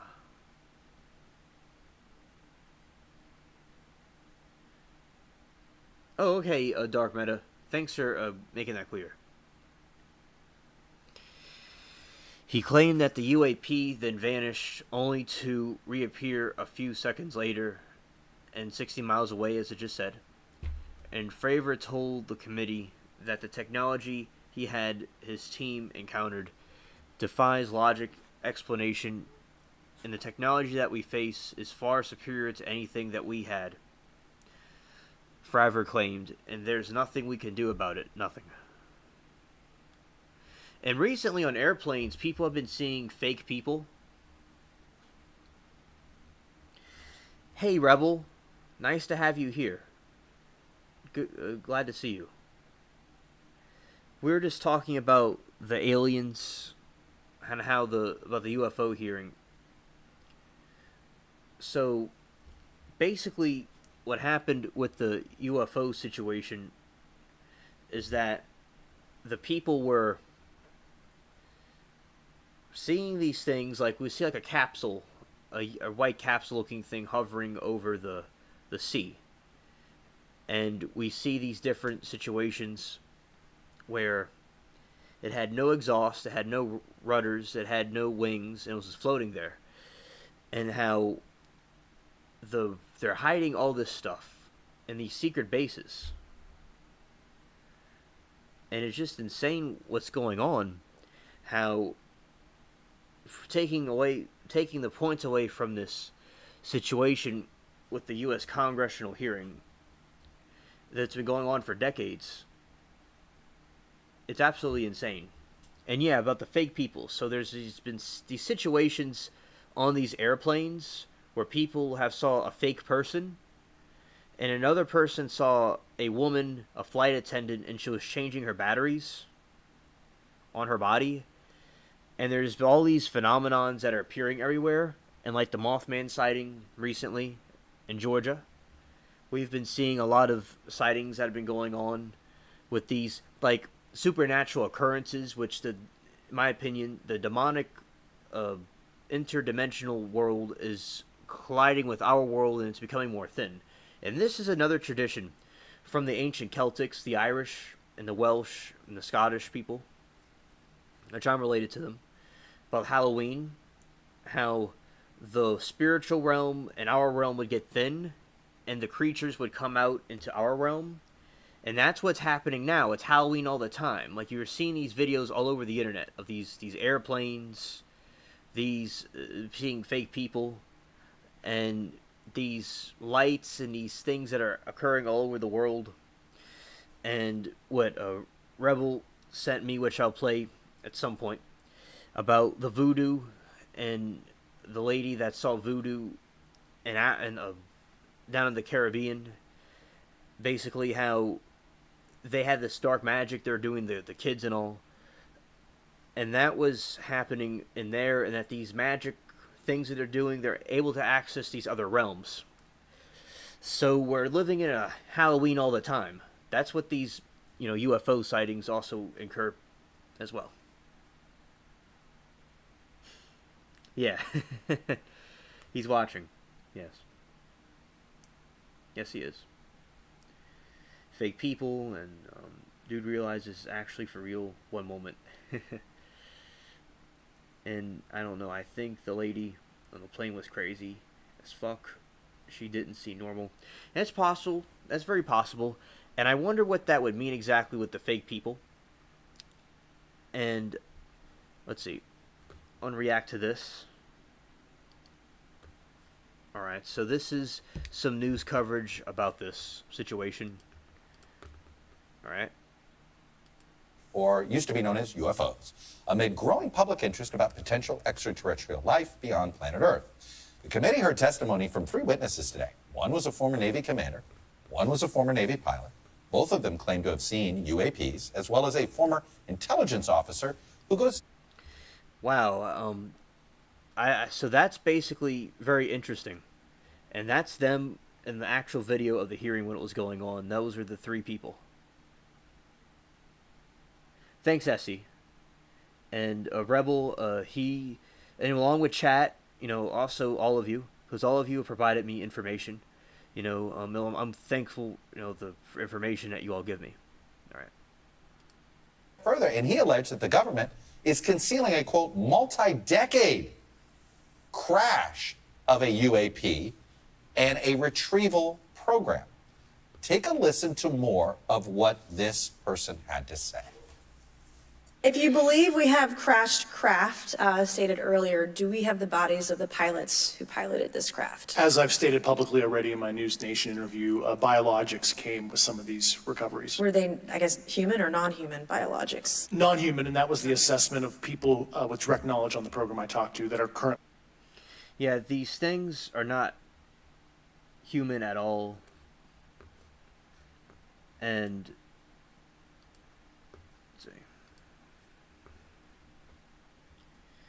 these things are not human. These aliens, as they're saying, and it's clear that they're of alien origin. And I definitely, would see how it's confusing to some of the people in Congress about it, and he does a good job with explaining it. Still on the program. Non-human biologics, aka alien. For its part, the Pentagon rejected those claims, saying it does not currently have, nor in the past had, any extraterrestrial materials. The hearing comes as more lawmakers are calling for increased transparency surrounding UAPs and their potential threat to national security. And both NASA and government officials have said there is no credible evidence of extraterrestrial activity here on Earth. Our congressional correspondent, Julie Sirkin, has more on today's hearing. So, Julie, look, I remind people, you testify before a congressional committee, you're under oath on this front. Where does this investigation... Exactly. It's like the guy isn't lying. Like, he clearly is seeing these things. It's not something made up. There would be no benefit from it. And this, we know about the Roswell crash. We know about the different situations that have been happening with the stuff since Roswell and beyond that, throughout the different ages that this is going on. And at this point, in our time, they cannot hide it anymore. So now that they're going to come out and talk about it now. This is one person's sworn testimony, but it is hearsay. I don't think he said he was there. Oh, no, it's totally hearsay, and you're right to point out that he gave this testimony. David Gersh did, a former intelligence officer, under oath. He told the panel that he's heard secondhand accounts from his colleagues. He even said in another exchange in the hearing that he had colleagues complain of being physically harmed by these objects. Now, you ask an important question. Where does this go from here? Well, this is not over, because I was talking to one member on the panel, a Democrat, who actually... Yeah, because the people are getting hurt by them, they're getting abducted, you know, and now they're taking it more seriously, and it's not just in the military, it's also regular pilots as well. And this is some very interesting footage about what was going on. That he wants to hear from Grush in a closed-door settings. He wants him to come back and say much of what he told them, much of what he hinted out in a closed-door setting. Grush multiple times had said that there's a lot of things he can't reveal to the committee, but he did accuse, essentially. Exactly, Amanda. I do agree that her hair looks cool, yeah. The government of not being transparent or forthcoming enough about it. And look, no matter what you believe, whether this is a balloon, an alien, a plane, or a bird, this is a significant moment in which, for the first time, after last year's hearing, we heard from Pentagon officials, but for the first time, we're hearing from a witness, from a whistleblower here, who says that he has heard of different accounts that the government may be hiding what they actually know about these extraterrestrial aliens, as he called them, or whatever the heck it is, flying out in the sky, Chuck. So, Julie, I mean, look, if somehow the government has obtained these craft that indicates there are crashes, was there evidence? We know there have been people, we've said Navy pilots, commercial pilots have seen unidentified objects, and we've been chronicling that. Is there... Yeah, because these people, you know, have been hiding it for years. And they are alien species. There are these alien things from these other realms and dimensions also that are coming, and now the public is coming out with it because they start with movies and TV shows to warm us up for it, and now it's finally here. Chronicling crashes that we can't explain. Well, that's kind of what Congress wants the government to go back and start doing more of. We've heard in the last few years, whether it was passed through the National Defense Authorization Act or any other intelligence reports that we've seen from Congress, they want the government to have a closer eye at investigating it. We know that they started this task force to investigate UAPs, but even just recently, as a few weeks ago, there is a very real effort from the Senate, from the House, for the government to do more on this issue, and that's exactly what they're calling for in this year's NDAA. We saw bipartisan amendment, for example, from Senator Chuck Schumer and others, including the intelligence ranking member and chair, for the government to do just that, to publish this information, to make it public, and by the way, to not retaliate against whistleblowers who come before Congress to try and tell their stories. Exactly, because so many people will be seen as crazy or conspiracy theorists if they go and they say, oh, I saw an alien or something. Like they could lose their jobs and their lives. Yeah, it's absolutely absurd what these people do. It's a shame. And now they're coming out, and they can't really hide it anymore. And now they're gonna be more relaxed on it. And they're saying they have whole warehouses of these UFO crafts and bodies and stuff. It's a lot of stuff going on. Yeah, it's like Star Wars. Yeah, it's like Star Wars. Yeah. It was all preparation for what was about to happen. And yeah, I think it was very good coverage. It was very good coverage.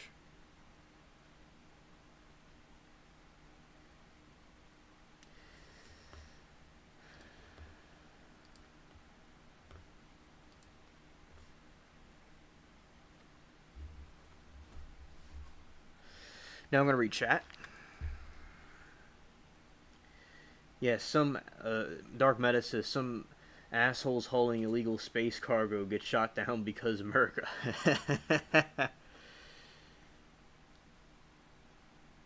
Exactly, SU Wolverines, I see. Yeah, it is creepy stuff. Exactly, I agree about the logical stuff.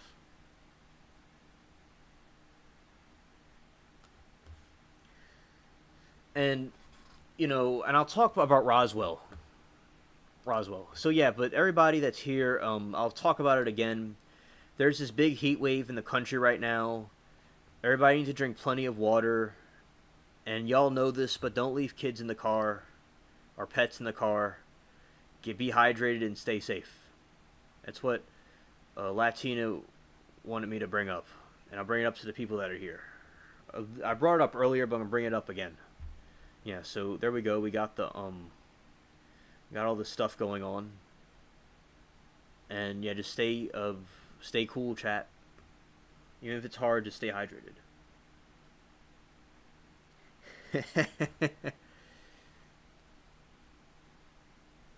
Yeah, space drugs. Oh, that reminds me of Star Wars. Like, they had those space sticks. Let's see what was that called?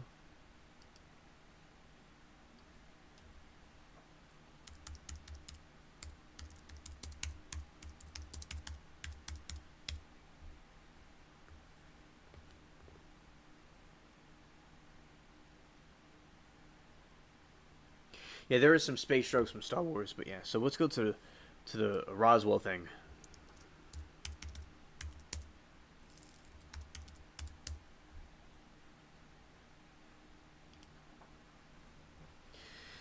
Yeah, so this is like what they're hiding. So that's like an alien body, like a gray. And I remember seeing this in a book when I was a kid, and I'm like, well, this is the alien proof right here.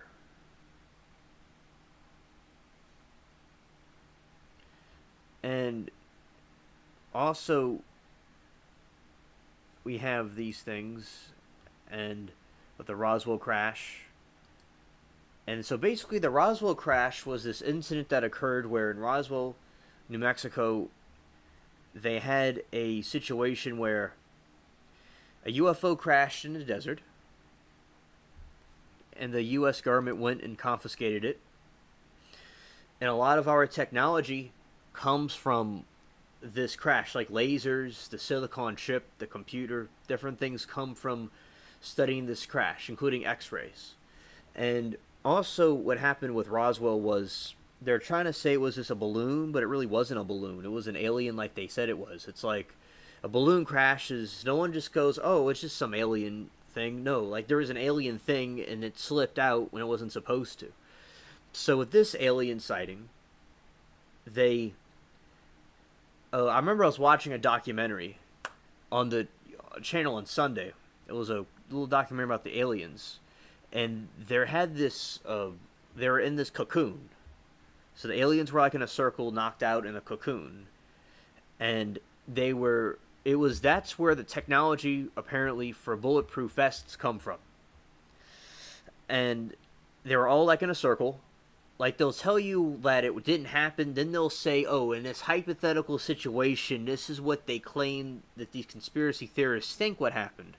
To make that simple, this is what really happened. They're all in like a circle, because it's a cylindrical thing, and they're all like knocked out, and they extracted their technology, and they took their bodies right here, like literally like right in your face. Like, I'm not even playing with you right here. Like, right there. Right here. Like, look at this thing. Like, there it is. Here he is. And he died in that crash.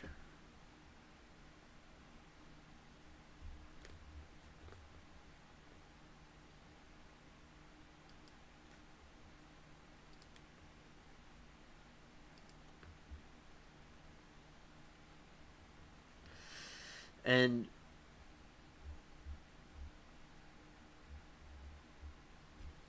basically, in chat, like, what do y'all think of this little alien right here? This thing. This thing's crazy. This is some other thing of an alleged alien. That's an alleged Roswell alien that they found there. It's creepy. And this is an example of what happened. And I have a video that I did on this a little while back that I'll replay for y'all here. Let's see. YouTube. Again. There's 8 people watching me. Alright. So I'll have to go to the videos. Yeah, so anyway. So this thing happened. So in this Roswell crash, they extracted a lot of technology. There's plenty of technology that they extracted. There was plenty of stuff that occurred, and they were able to take the technology from that and give us some stuff here, in my opinion. Some people think that it wasn't true, but it is true. And also another situation that we have is that the crash happened, and I could get into some more detail about it. I remember I have these sound effects I play, and some of the young kids, they'll use the sound effects that I created for their projects at school and stuff. So like I'll have kids that'll come to the channel and they'll like be, hey, can I use your thing? I'm like, sure. And so like, so kids are teaching other kids at their schools about the research that I've done, and this is all a team effort. Like you all are part of this operation too, and there's schools and stuff that uses information that I'm giving y'all. I'm very blessed to be able to use that. And now I got to the video about the modern technology being used by aliens. It's kind of a repeat of what I just said, because I kind of like remembered the script. But so, this was one of the things. I'll play it in a moment. So this is the little gray people. Damn, rest in peace, Bob. Hey, a Dark Meta knows that joke. Yeah, that's Bob, yeah.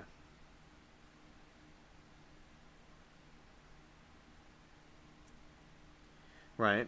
And the alien bro, the only bad thing is there are so many of these confirmed hoaxes with ultra realistic makeup bodies. Yes, that's true. Very true. And also, I like to see about how I know there's real ones and fake ones. And Dark Meta, how do we like prove which ones are real, which ones aren't? I'm not saying that one in the picture was a real one. It's probably just a replica of it. I'm just, saying that's an example of what happened. And I have some videos that I made that I'm going to react to, that I may have played before, but I'll play again. But first, I'll start off with the technology that was extracted from Roswell. And I'm going to go to the other page and get the other window ready. It's something I've been playing before, but it shows you some of the alien hoaxes that could have happened, or real alien sightings. Just so, because with me, a Dark Meta, and I don't mind being wrong. I don't mind being seen as if I was wrong about something. I won't feel like my intelligence was insulted, in my opinion, because I'd rather believe something real than it's disproven than something actually being real and no one believes them. And I'd rather, because there's a chance some things could be real. I know there's many fakes, but some things may be real. They may be. And the Army, thank you for your thoughts. I understand. And I'm actually a very skeptical person, really. I'm so skeptical that I need to manually be open to these other ideas of possibly being true. That's just how I am. Even if y'all may not believe me, but that's a fact. It's good to, and this is just like a museum of what they saw, that they're in this syndrilic thing. And, that's what, this is like an example of what happened.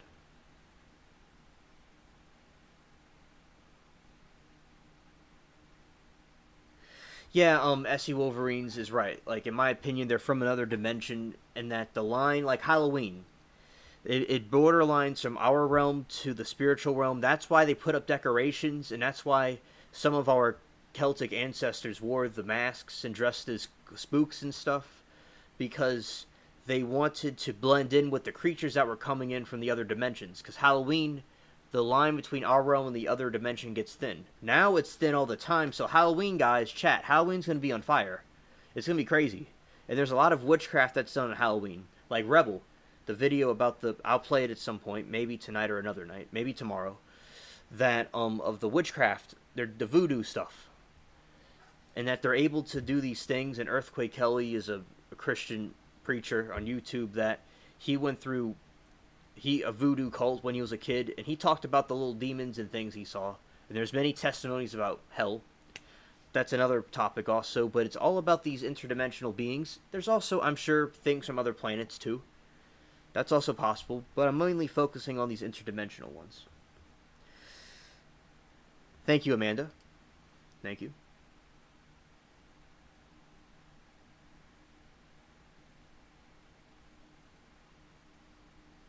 Thank you, Dark Meta. Thank you.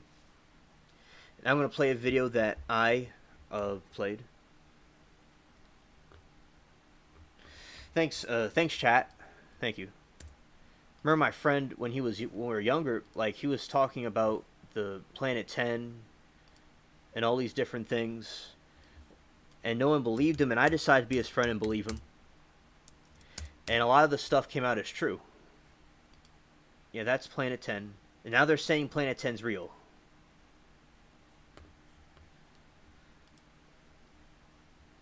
You know, that it may collide with Earth. And we have other people talking to me about Nibiru. It comes from Babylonian mythology. And they're not showing the other thing, so it'd have to go... Hey, there it is, the Nibiru Cataclysm. That thing. That this is a planet that could collide with Earth, possibly. Or get close to our orbit. And my friend would talk about it, and there you go. They're now saying that this thing is likely real from a far distance, Nibiru. It's from a distance. The scientists are now saying that this planet that my friend for years was talking about at school was real. Remember, the teacher was telling us about why it isn't real. One of the teachers was saying, well, you know, how it's goofy. The planets would move around and stuff, and planets move around all the time. And maybe it's real, maybe it's not, but now they're saying that it's in our orbit, and it could come soon. So now the scientists are saying it's real. You know, what's done in darkness will be brought into the light. Now I'll get to the Roswell thing that I did, report that I did. All right. Probably some ad that's going to play. We'll silence that.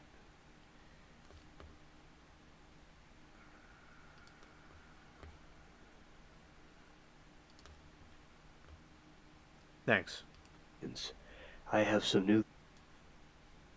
Greetings, my fellow aliens. I have some new theories on the Roswell sightings. Let us begin. The Roswell crash happened in 1947. And in this event, some gray aliens were allegedly discovered. And they found them in a fabric, like a cocoon. And the aliens were all knocked out. It was a terrible crash. And this fabric was virtually indestructible. And there are theories that suggest that the U.S. government, U.S. Army, used these designs in our modern technical advancements, like bulletproof vests, for example. Also, a small device was found in the crash that was a lot like a laser. And there are theories that the laser and the computer chip and other technical advancements originated from this crash. I recall from the Transformers movie, they mentioned this very thing. And I thought it was interesting that in real alien sightings, there's actually some theories out there that is very true. That studying the ETs and their technology led us to technical advancements. And a lot of you have told me that our military does work, or have seen the aliens, and some do work with the aliens, and some people have had mental issues and breakdowns from this. And does our tech come from ETs? So do you think that our technology comes from these aliens? Now, others disagree with this. The skeptics think that, you know, our technical advancements were done by us over time.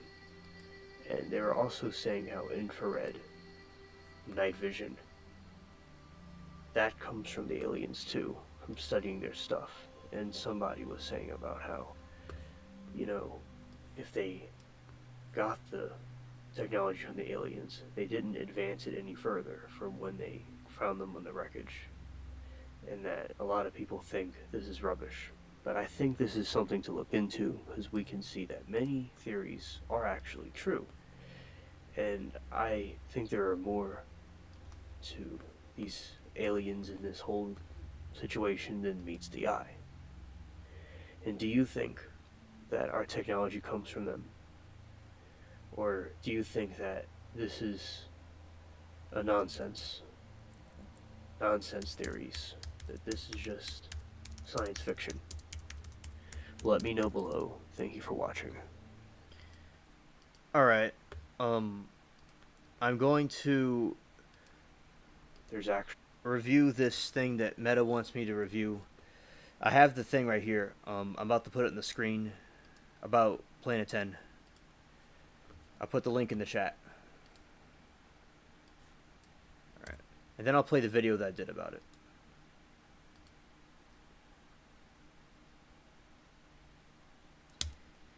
I'm going to put it in the screen. Alright. Now let's go here. And I'll read this. I saw the YouTube video about it. Now there could be some copyright issues if I found the video, but I can read this article though. Alright. So I put the link in the chat. And let's show everybody what this is. NASA Solar Exploration. Alright. And here we're going to answer Dark Meta's question. The hypothetical Planet X. Overview. The Caltech researchers, the Caltech that's in California, researchers have found mathematical evidence to suggest there may be a planet X deep in the solar system. This hypothetical Neptune-sized planet orbits our sun in a highly elongated orbit far beyond Pluto. The object, which researchers have nicknamed Planet 9, could have a mass about 10 times the size of Earth, and an orbit about 20 times farther from the Sun.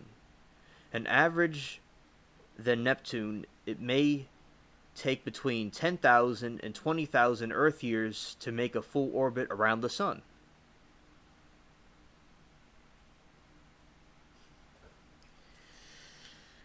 And the announcement does not mean there is a new planet in our solar system.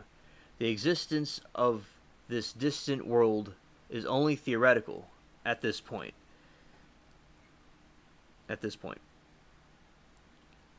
And no direct observation of the object nicknamed Planet 9, have made the mathematical prediction of a planet that could explain the unique orbits of some smaller objects in the Kuiper Belt, a distant region of icy debris that extends far beyond orbit of Neptune. Astronomers are now searching for the predicted planet. So the Kuiper Belt is this area where there's not just a Nibiru, but there are many planets, and not planets, but like dwarfs and asteroids and things that are outside our solar system. They're objects beyond Neptune. And this planet may be, which I believe is, in my opinion, a thing outside of Neptune. And there's a lot of icy debris, and now searching to predict the planet. And in-depth. So this is an in-depth thing about Dark Meta's question. And I'm gonna say right here, we're gonna post that so everyone can see that this thing is a real thing. I'm not making this up. I'm not lying. I'm not selling you an oil snake, a planet. This is right from NASA. And I saw the video of this thing when the two people that were talking about it in California. I saw it. I saw the video with my own eyes, and now we got the article to prove it to you. And I studied about this for years, and I'm glad that Dark Meta brought this up, and I'm glad to defend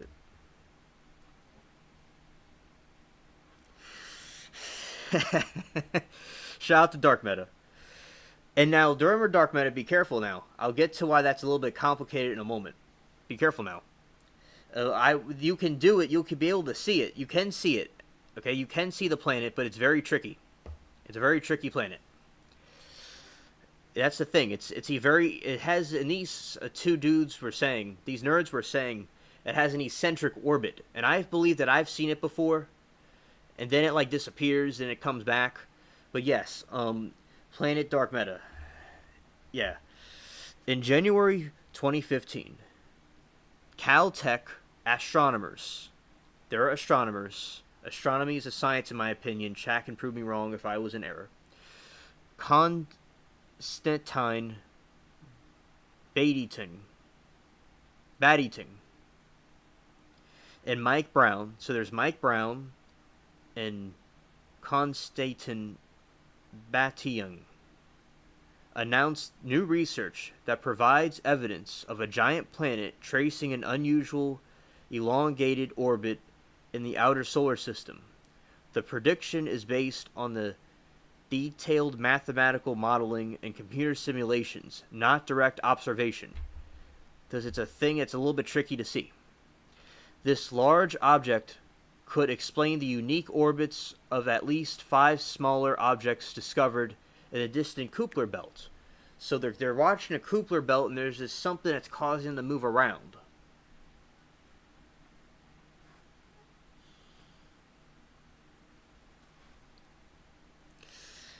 The possibility of a new planet is certainly an exciting one for me as a planetary scientist. It would be exciting for me, for chat, and myself as well. And for all of us in general, said Jim Green, director of NASA's Planetary Science Division. So NASA, this article and NASA spokespeople are also saying this thing is very interesting. You know, it wasn't like some people in the basement. It was like these are astronomers, figuring this out. This is not, however, the detection or discovery of the new planet. It's too early to say with certainty there's so-called Planet X. What we're saying is an early prediction based on modeling from limited observation. It's start of a process that could lead to an exciting result. Caltech, like a California Tech Institute, the Caltech scientists believe Planet X has a mass about 10 times that of Earth and be similar to the size to Uranus or Neptune. And my friend and I calculated or thought it would be like a gargantuan Titanic-sized planet. And the prediction is about 20 times farther from our sun, the average to Neptune, which orbits the sun at an average distance of 2.8 billion miles. Yes, Dark Meta, that's interesting. Yes, that's a good point, as always. In years just to make one full orbit around the sun. It'll make 10,000 to 20,000 years to make just one orbit around the sun. So 10,000 to 20,000 years to make an orbit around the sun.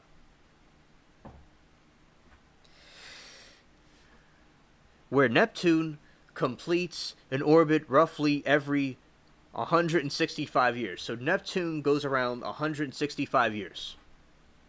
But this thing's 10,000 to 20,000 years. When can we start saying the money? Yeah, huge. And I have a video about this I'm about to play in a moment. That I ran an ad for, and it did pretty well.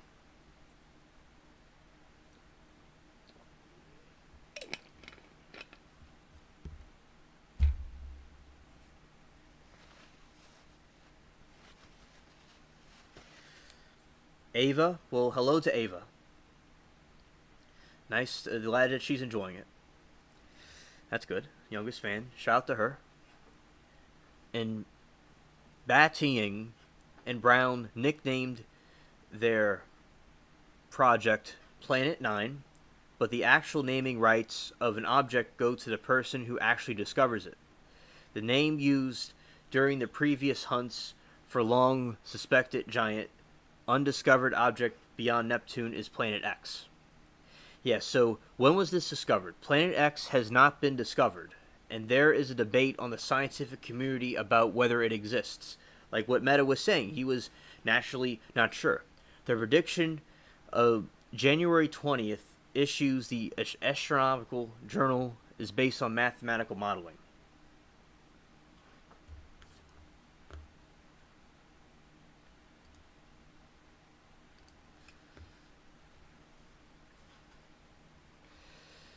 Why do they think it's there?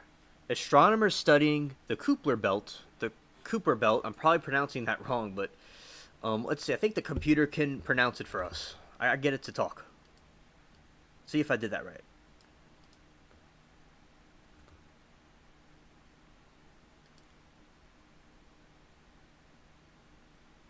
See, is it speaking?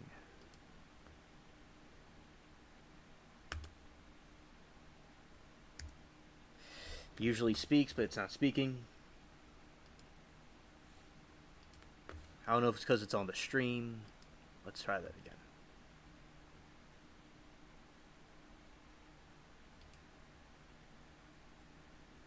Yeah, but I'll get a pronunciation for that at some point, because this thing does like to talk. I can't talk. All right. So, and they've noticed some of the dwarf planets in the Kuiper belt and other small objects, like icy objects, tend to follow the orbits of clusters together. By analyzing these orbits, the Caltech team predicted the possibility that a large, previously undiscovered planet may be hiding far beyond Pluto. So they're watching these planets and these objects moving around something. And mathematically, there's something there. They estimate the gravity of this potential planet might explain the unusual orbits of those in the Kuiper belt.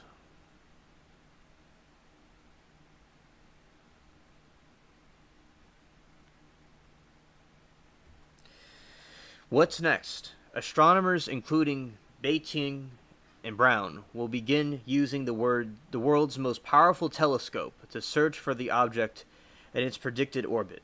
Any object far away from the sun will be very faint and hard to detect, but astronomers calculate that should be possible to see using existing telescopes. I would love to find it, says Brown, but I'd also be perfectly happy if someone else found it.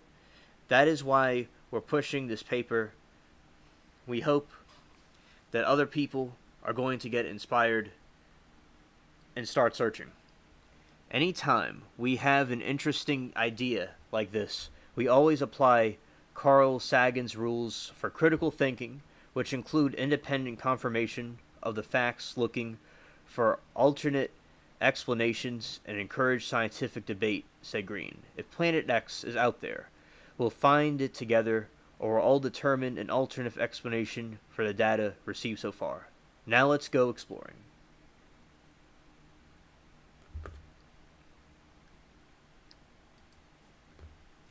Now we'll go to the other video I was going to play. Nonsense theories. That this is just science fiction. Let me know.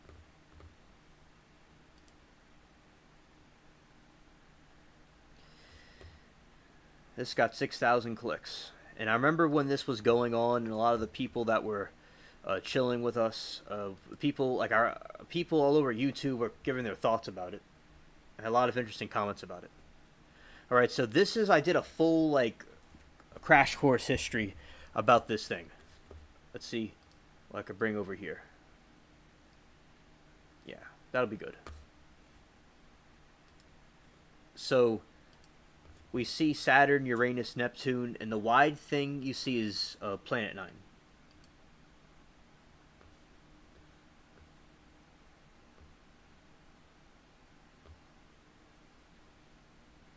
Alright, here we go. Afternoon, everyone. Today, I am going to be talking about the conspiracy theory of the 10th planet that has been kept under the rug for a long time, and in recent years, it has come out to likely be true. That they call it the 9th planet. But basically, it's the 10th planet. Yeah, because I count Pluto as a planet. So that's why I considered it the 10th planet, and we always considered that since we were kids.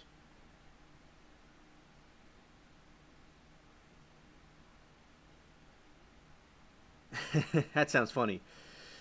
And maybe a later Dark Minute, if you want to call in, I could open up the lines for you or anybody else that want to call.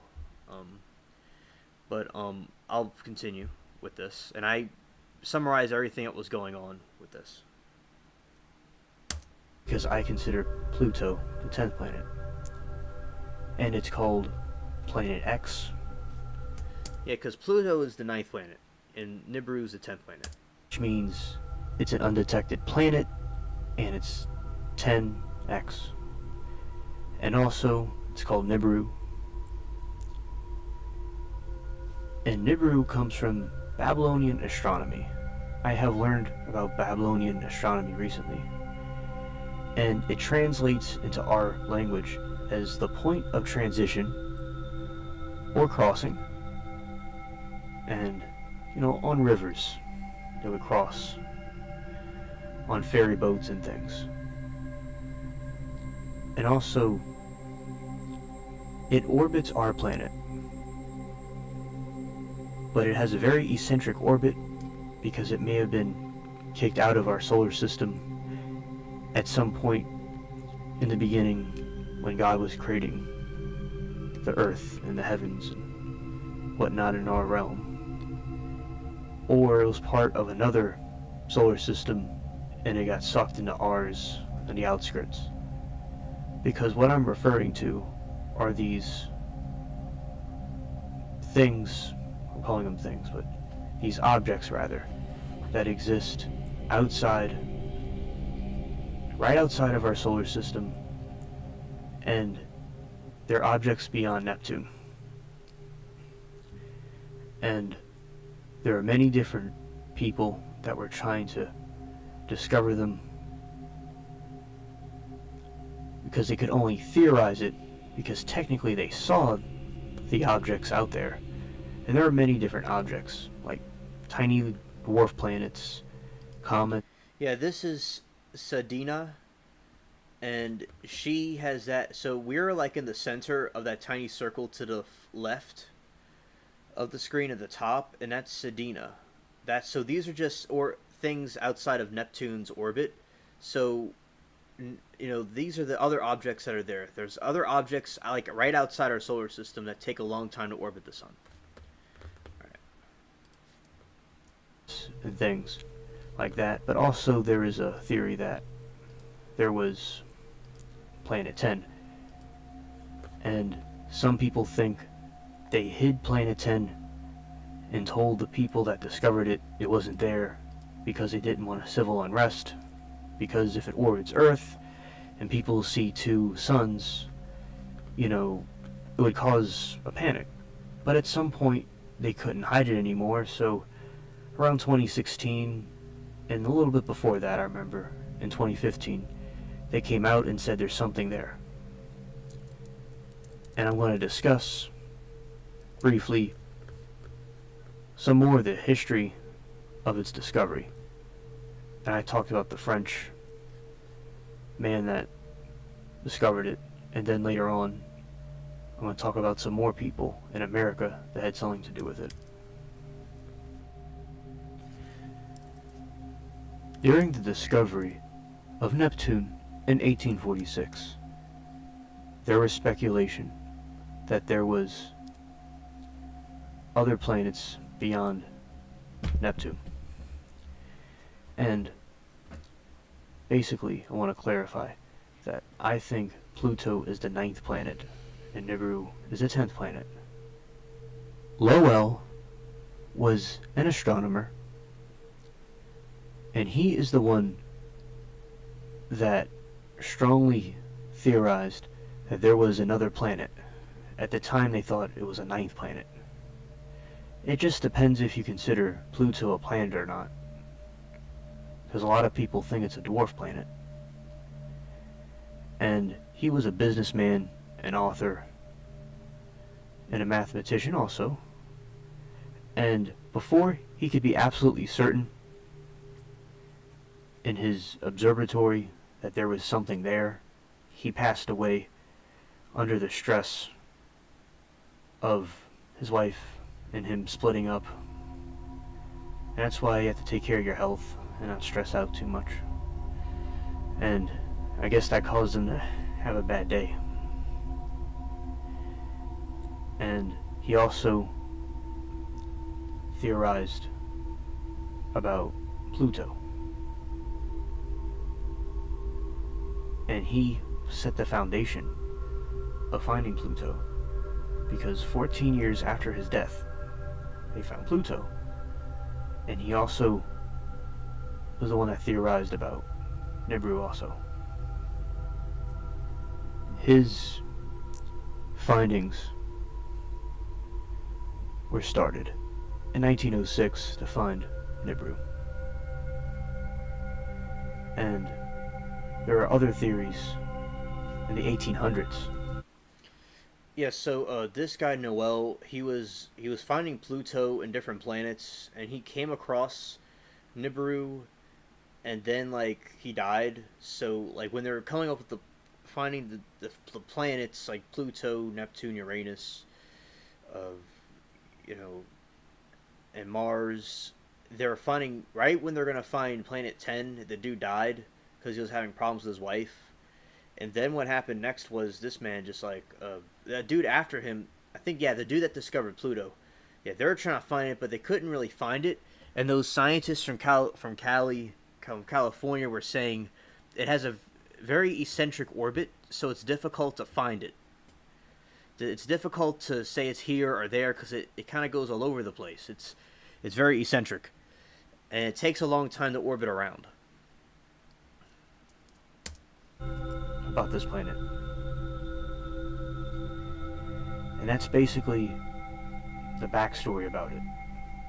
And how for many years they thought people were crazy for thinking it was real, and etc. And there is this discovery of, I don't know if I'm pronouncing this right, but Sienda, Sedna, which is a dwarf planet that's in the outer reaches of the solar system. As an example of this takes 11,400 years to orbit. Things outside of our solar system. 9,400 BC was when it last came around. Let's see. Oh no, not my bad. Last perihelion. Yeah, that's probably what it means. So this planet will come. It came last 9,400 BC, and it's going to come in 2076. So here you go, everybody. This is an object that will come by Earth in 2076, and it was here in the BCs before Jesus came here. And I remember watching the documentary because in the California Institute of Technology in 2016, Brown and Batian hypothesized that Planet 9, as they call it, which I believe is Planet 10, and they hypothesized that it has an eccentric orbit, and it would take about 10,000 to 20,000 years for this big planet to make one full orbit around our sun. And it would be like a second sun in the sky, like Star Wars, how Luke saw the two suns. It's something like that.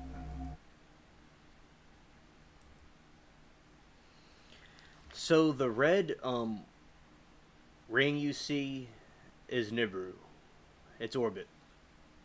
And those are all the other objects that are outside of Neptune's orbit.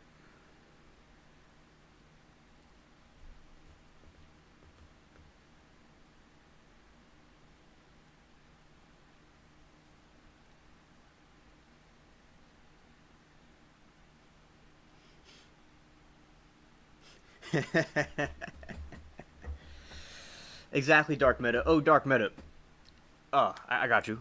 Like, on Pluto, there's apparently life there. One time during one of my campaigns, I met a dude, and he was like telling me, he was trying to like roast me or something, and he was like how there's all these people who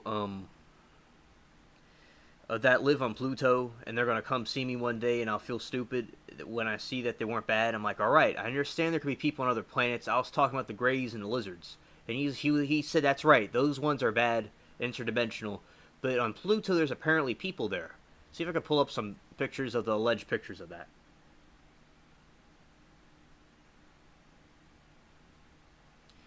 Right. Let's go here, and we're gonna go Pluto. Yeah, like when I'm at the store. Remember my grandma and I were at the store, and I would reach up to get the water. Yeah.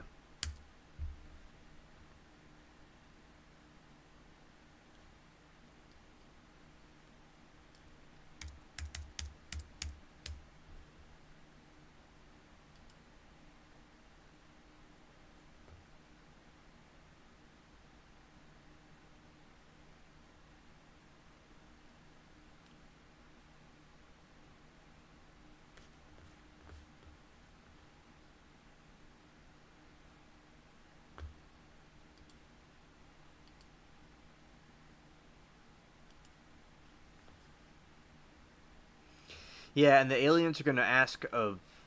They're gonna say, Dark Meadow, what happened to this planet?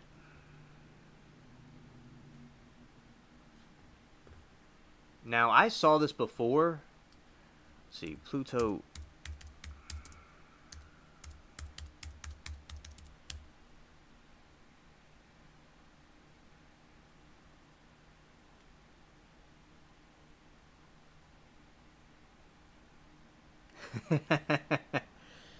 Yeah.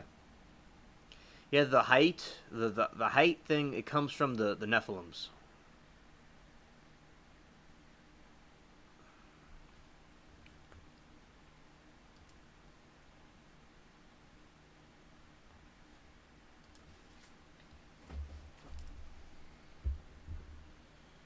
And chat, I saw these pictures before of like these things on Pluto. Let's see. Ah, here we go. This is something. Okay, chat. Here we go.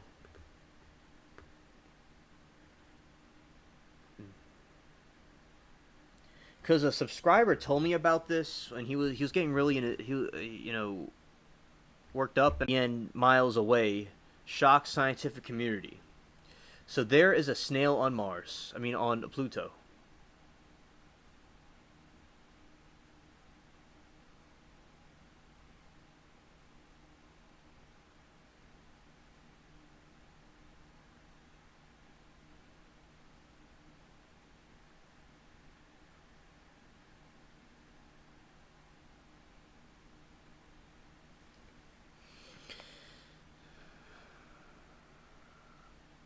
The creatures not only resemble a snail, but seem to leave a slime-like trail behind them. So Pluto has these aliens, some alien snails.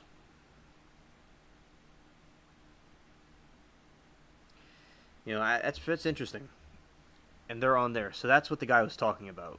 And the creatures now only resemble a snail, but seem to leave a slime-like trail behind them. The alien images were spotted among a raft of photographs taken by NASA's New Horizons deep space probe, which set off for solar system's most distant dwarf planet, Pluto. But it's not a dwarf, it's a planet.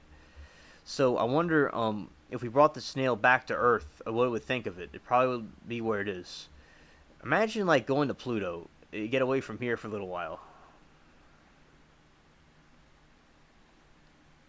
The images from New Horizons long-range reconnaissance imager were taken during a flyover of the Spuckton Planium, a 20 kilometers wide icy plain of Pluto.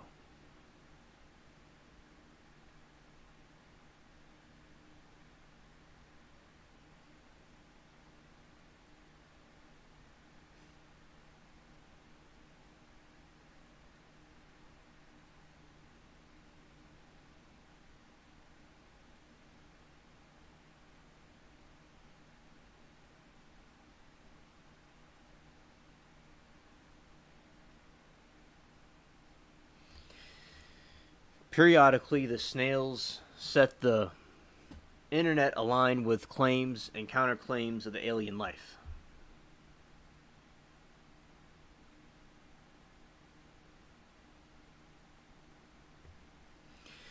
Astronomer and image analyst Mark D'Antonio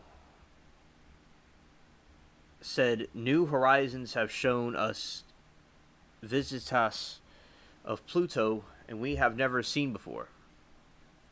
Unprecedented images. These images included the ones which look like snail. You can see what might be a shell and a head, and is really strange. It even looks like it is leaving a trail, so we really are seeing space snails on Pluto." Now, the scientists aren't convinced. NASA scientists aren't convinced. Their best explanation that it's, despite being a downgraded dwarf planet, Pluto is very geographically active. The sea of frozen nitrogen interior is subject to incredible pressures, making it behave like a liquid. The nitrogen is pushed to the surface over thousands of years because of water, and less dense of the frozen nitrogen icebergs are formed floating nitrogen.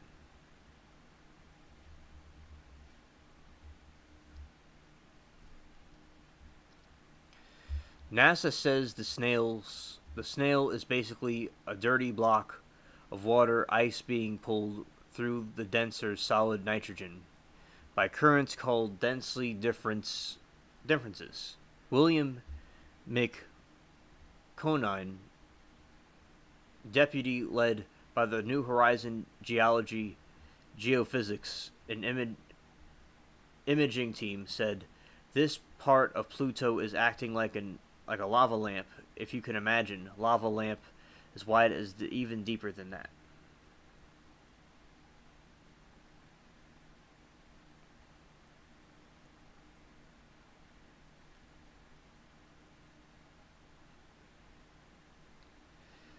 And yeah, I think this little critter is interesting, if it is a critter. But yeah, so there's alien life forms on Pluto, and that'd be very interesting to see it.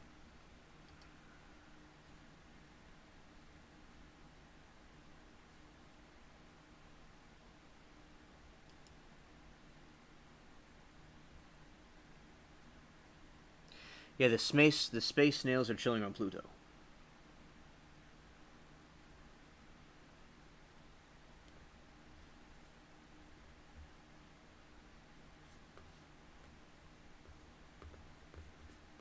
All right.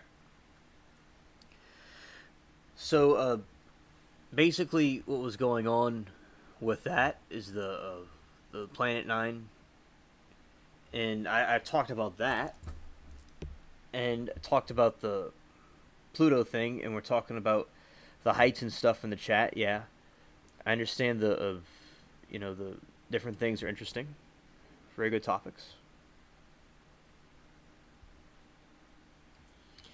Let's see. Gotta bring this other window up.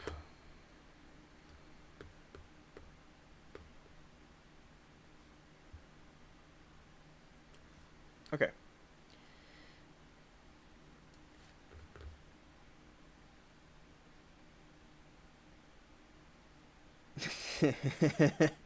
Yeah, it was a stupid, annoying creature that on that planet.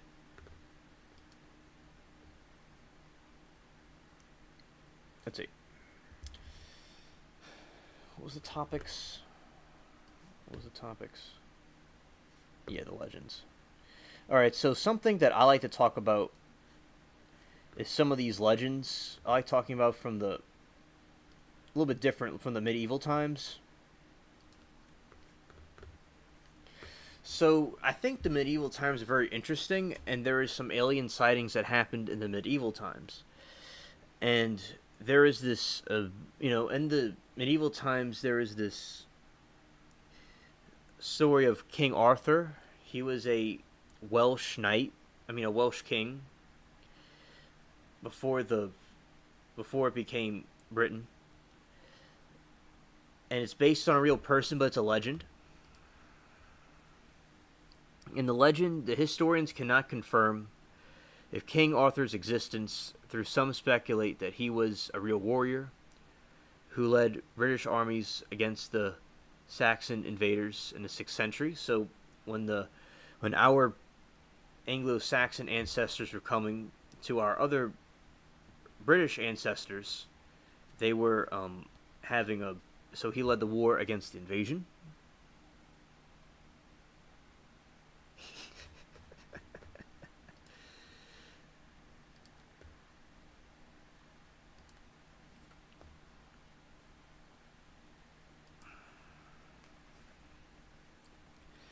And they're saying King Arthur was killed. He was killed by his son in a battle over the kingdom, so his own son killed him.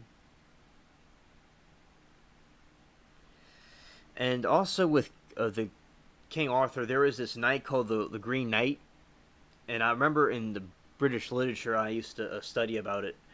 And that was fascinated me about it, about the Green Knight. It was this green dude came out of nowhere, and he was going to go and help him out. And in the book, there's all kinds of stuff that, about Old English. It's really cool stories. And yeah, a dark meta. I agree about the CGI, the robot mosquitoes, and that would be hard to build. Yeah, that would be interesting to see. Yeah, Bill Gates mosquitoes. Yeah. And they discovered it just for dark meta. Those are some depictions of them.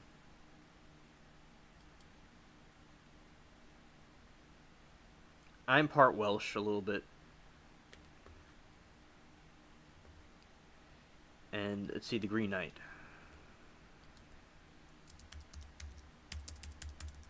No, not like that, like that. Yeah, so this is a depiction of it. Let's see.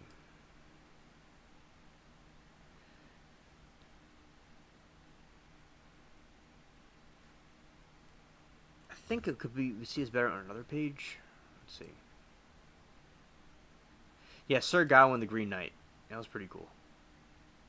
That was a cool story.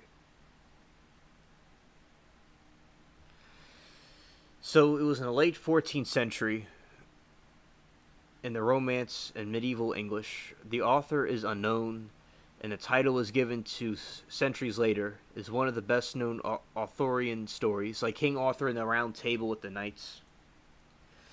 And that's basically like, who was about. And actually, the book's across from me about it. I can get it in a second. But like, because I still have the British literature thing. And it says, like, I could read you all stuff in, like, Old English.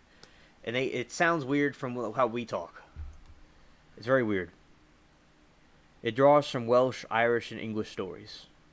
And the French chevronic traditions. The Chevric tradition. The Chevric Code.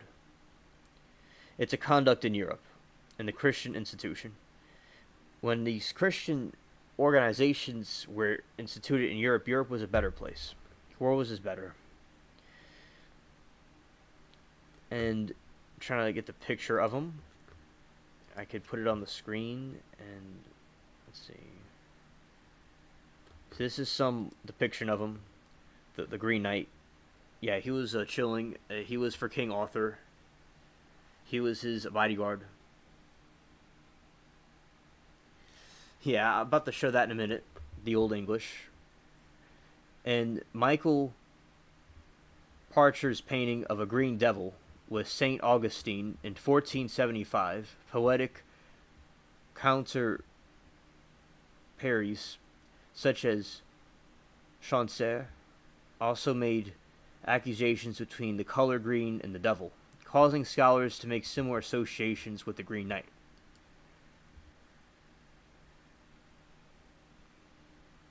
And yeah, so this is a devil depiction, and you see he has a whole face in his ass, and that was a saint from the old church.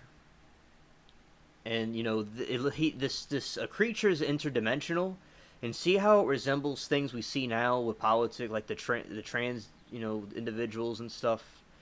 How they'll look a certain people like put things on themselves look a certain way. There you go. That's where the origins of it is, in my opinion.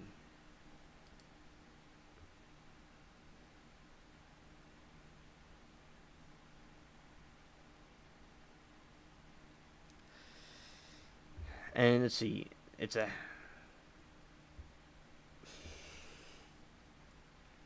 the half giant, yet wholly lovingly knight, as full as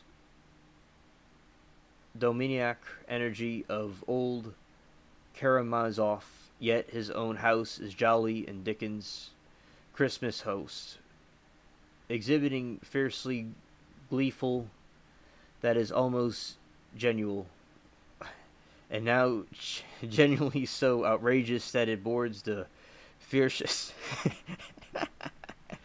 half of the boy buffoon in shouts of laughter and jumpings of judging Gowan the oracle superiority and angelic being. Yeah, that was funny.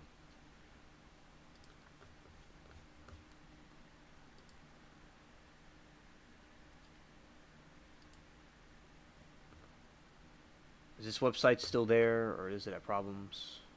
It's not secure, but... So that's the Green Knight. That's a depiction of him. He's cool. This is a picture of the Green Knight hurtling into King Arthur's dining hall. As we can see by holding an axe, the Green Knight is very disrespectful to the king, actually, for such action normally suggests that one is here to cause trouble, although we know that the Green Knight means no harm to the king, for he only wants to play a game, and normally a person will feel endangered by his sudden entrance. We can see from the picture of Gawain as brave as he's been trying to settle the situation with the Green Knight so that the king and the queen can continue to enjoy their feast.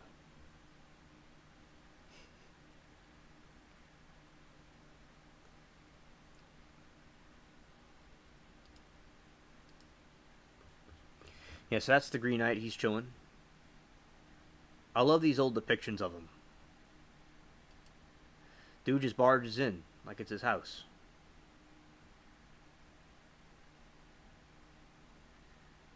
Alright, now it's time for me to read some Old English. I'm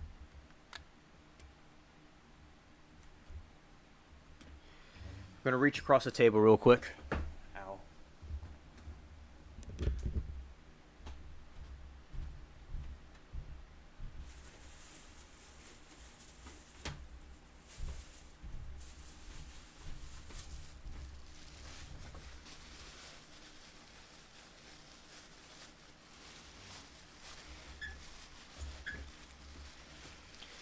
Yeah, and because I'll read y'all some of the Old English. It's pretty cool. I'm getting the thing out in a second.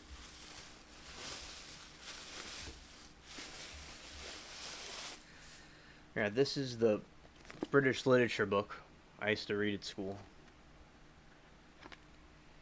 Alright, I think this is the Green Knight part. Yeah, this is it. Let's see. I think this is one of the stories. I'm getting to it. Yeah, the Partner's Tale.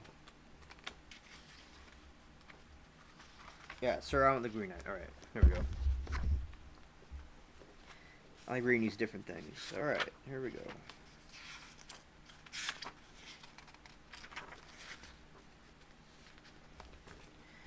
See, the Old English part. Let's see if I can remember. I think it's this side.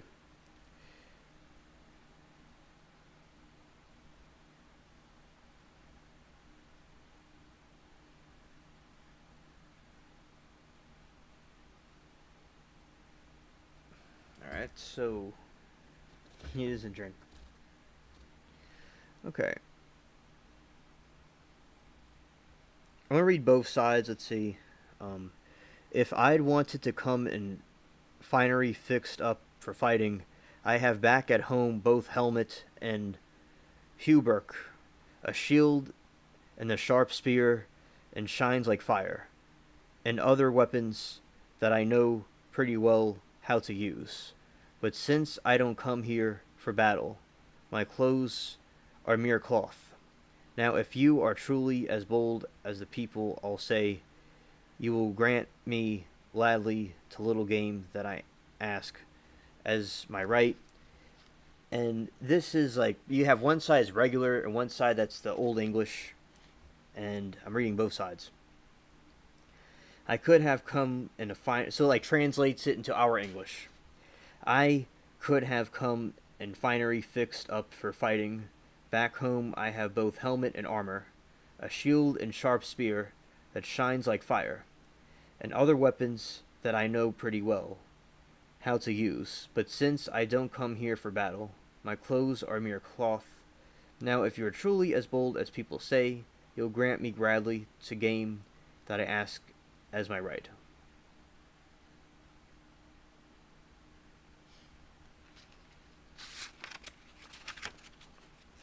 And this is some more of the Old English. Adorned with glittering jewels, and length of the dock, then caught up tight with a thong and a crisscross knot, where many bell tinkled brightly, all burnished gold. So monstrous a mount, so mighty a man in the saddle, was never once encountered on all the earth, till then. His eyes like lightning flashed, and it seemed to many a man that any man who clashed with him would not long stand. And this is the translation into our English, I think, yeah. The tail had glittered jewels down in length, held tight with strap and criss-cross knot, where many bells of glistening gold tinkled brightly. So monstrous horse, so mighty man in the saddle. Yeah, I think that side is the Old English. Was never an ounce encountered on all this earth. I've been reading it for so long, I don't always can tell the difference.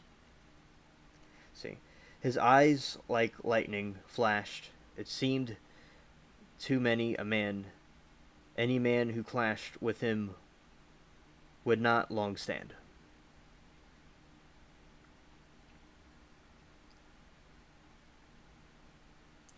Yeah.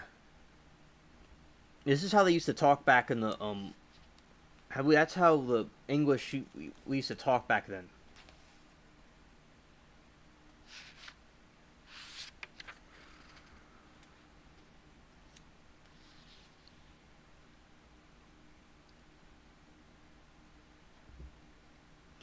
Yes, so here's some of the Old English.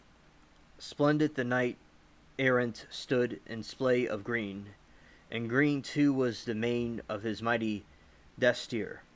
Fair fanning tresses enveloped the fighting man's shoulders, and over his breast hung bread as big as bush.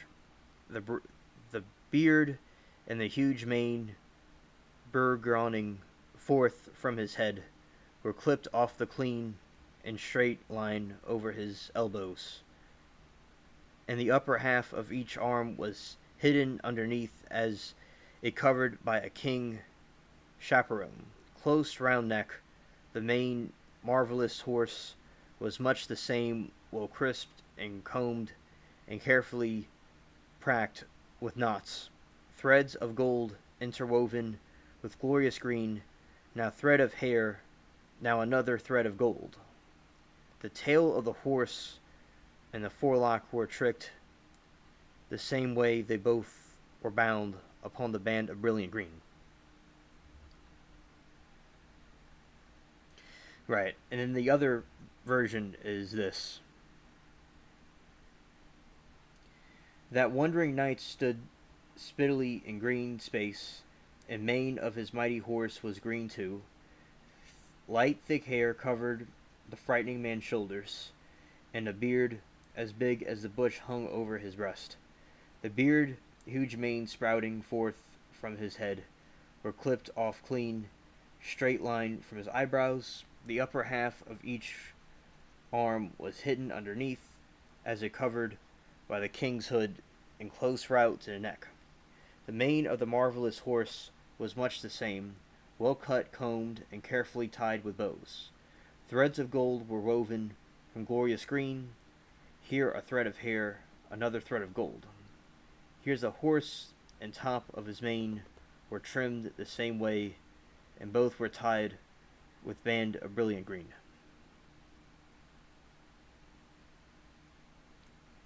Yeah, so that is like the old English, how they used to talk, and it has like one side of the page it tells you how they talk literally, and then one side how we would say it.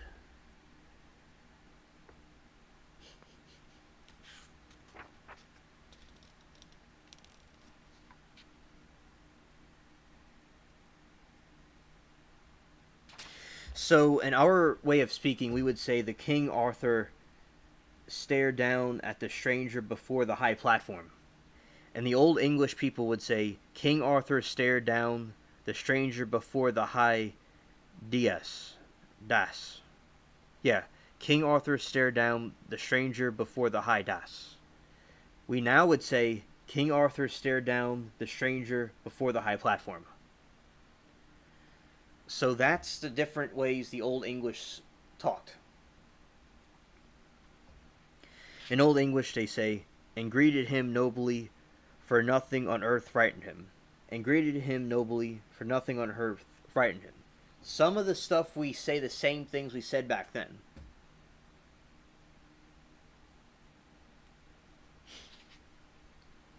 And then they said, and he said to him, Sir, you are welcome in this place. Yeah, that's the same.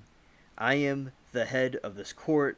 They call me Arthur. So King Arthur in his round table, he's saying, I am the head of this court. They call me Arthur. That matches the Old English. Get down from your horse, I beg you, and join us for dinner. Get down off your horse, beg you, join us for dinner. So some of the stuff the Old English said is similar to what we would say. But the stranger said, No, so help me God on high.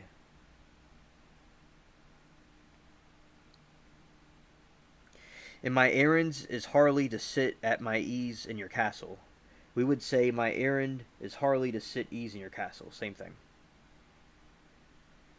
The stoutest men in steel armor that e'er rode steeds. So we could see how like the different people talked. Yeah, I get dark meta. It is.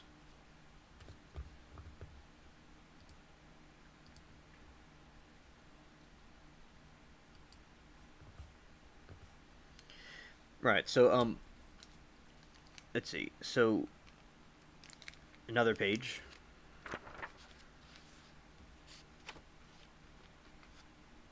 I remember when the dude died, like, yeah. In the Old English, I had to, like, read it back and forth, because some of the Old English sounds similar to what we would say, and other Old English doesn't sound what we would say. Exactly. And it's interesting to see how humans used to communicate with each other and how they communicate now. I wonder, like, the alien languages would be interesting, too. Here's something, Then he'd be if some baron on the bench had brought him a glass. We would say, then he'd be if some knight on a bench had brought him a glass.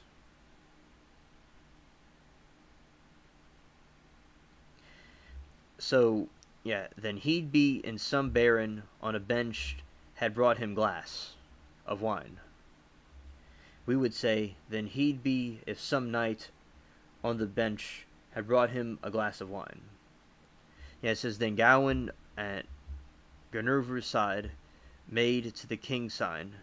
I beseech you, sire, he said, let this game be mine. We would say, then Gawain Guinevere's side made the knight sign. I beg you, sire, he said, let this game be mine.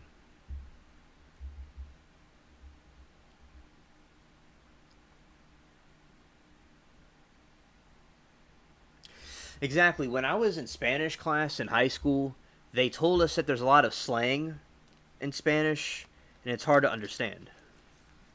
Yeah. So it's in the Spanish language too. ASSV Wolverines.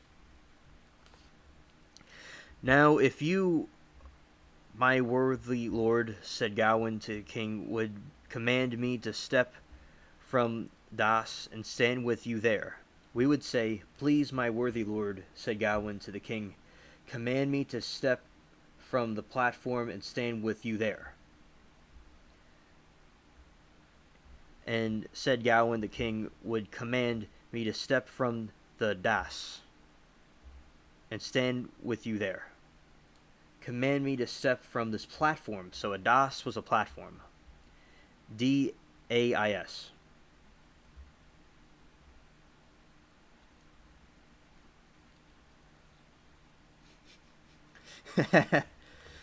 This man.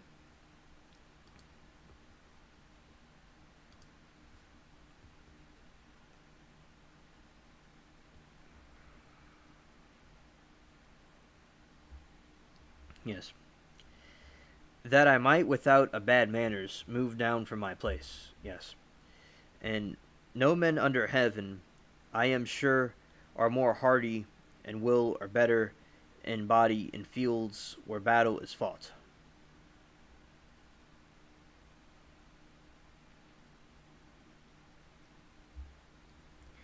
Yeah, the nobles gather around and all advise the same. Let the king step down and give Sir Gawain the game. The noble gathered around and all advised the same. Let king step down and give Sir Gawain the game. So they're doing a challenge. King Arthur and the knight were doing a challenge.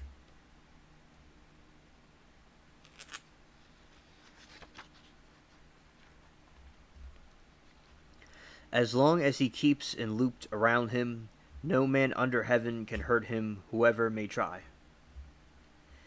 And keeps it looped around him, no matter under the heaven can hurt him, whoever may try. He thanked her earnestly, and boldly his heart now rang, and now a third time she leaned down and kissed her man. He thanked her earnestly, and boldly his heart now rang, and now a third time she leaned down and kissed her knight.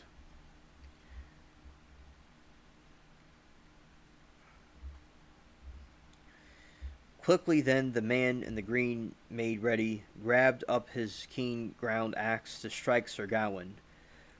With all the might in his body he bore aloft, and sharply brought it down as it slay him, and he made it fall with the force intended.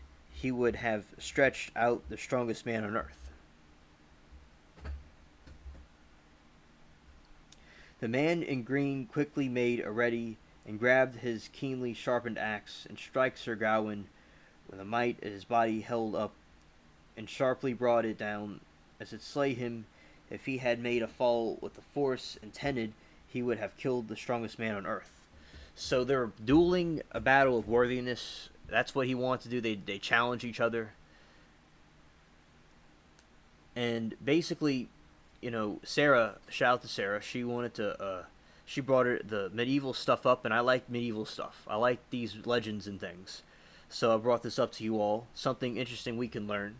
The evolution of the English language into what we have today.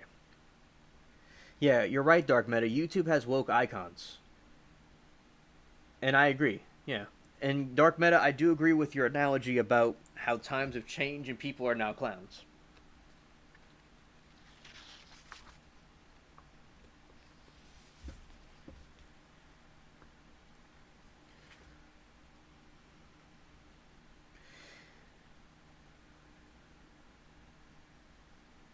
Thanks, ASSV Wolverines. I'm glad you like it. Sometimes at night I'll read some of this stuff under the air conditioning. And it's really cool. And, yes, Amanda, this is like Shakespeare. Shakespeare's in this book. He was mentioned, and I learned about Shakespeare in school when I was in 7th grade. Remember her? Yes, the teacher. She taught about this stuff. And also, I learned it later on with the principal when he had a class. And so, yes, this was from a Shakespearean. Uh, this predates Shakespeare, probably, but this is in the era of Shakespeare. Yes, Shakespeare's involved in this. He's in the book. Besides Shakespeare, there was other poets and stories and stuff, so this is from his era. You're right. Very good at picking that up.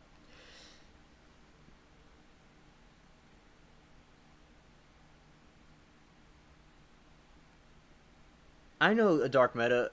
The people, like, back in, like, this olden days, they didn't do this stuff, but now all the people are just showing all their, what their sexualities and stuff everywhere. I agree, dark meta. I agree. I'll read some more. This is from the Old English. And then he said merrily, with a mighty voice, with a roar like rushing wind, he reproached the night. Here don't be such an ogre on your ground. Nobody here has behaved with bad manners toward you, or done a thing except the contract said. I owe you a stroke, and I've struck. Consider yourself well paid. And now I release you from all further duties. If I cared to hustle, it may be perchance that I might have hit somewhat harder, and then you might well be across. First time I lifted my axe, it was light-hearted sport. I merely feinted and made no mark. As right for you kept, or packed the first night with honor. And abide you by your word, and held yourself true to me, giving me all you owed, as a good man should.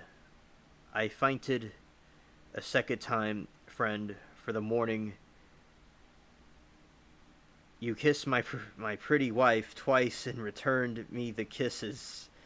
And so for the first 2 days, mere feints, nothing more.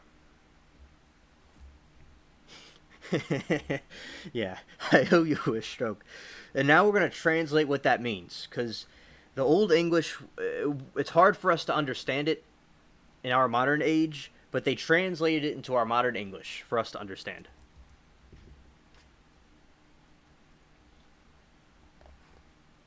All right.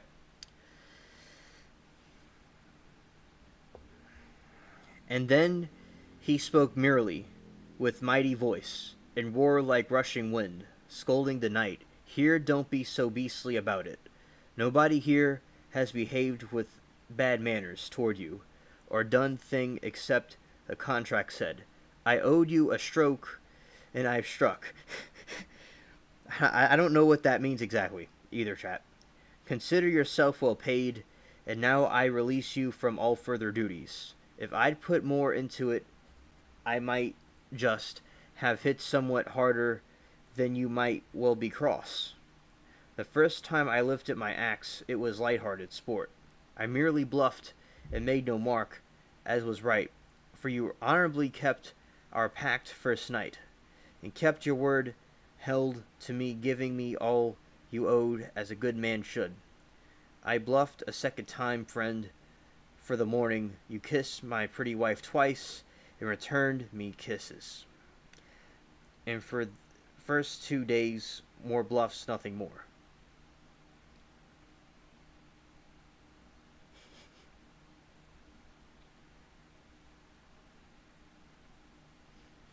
Yeah, I'm gonna look this up. Now, the translation is supposed to make the English sound better. It's to make the English sound better, but let's see what that means.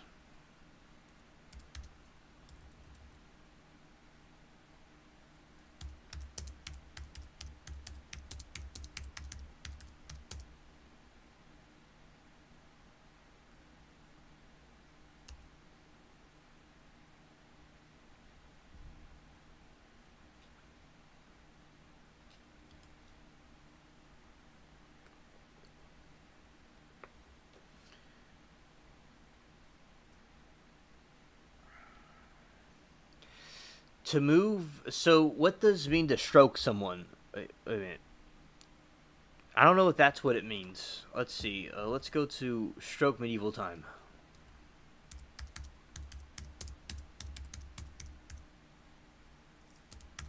Chancer.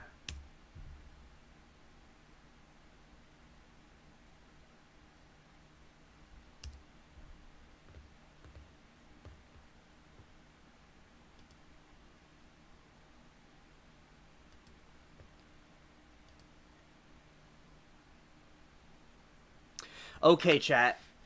Okay, chat. I figured out what this means. To stroke was called aplexity, and it's a Greek word meaning to strike down. So it means to. So when someone needs a stroke, to strike down someone. Let's see if we get some more. So that's what it apparently means.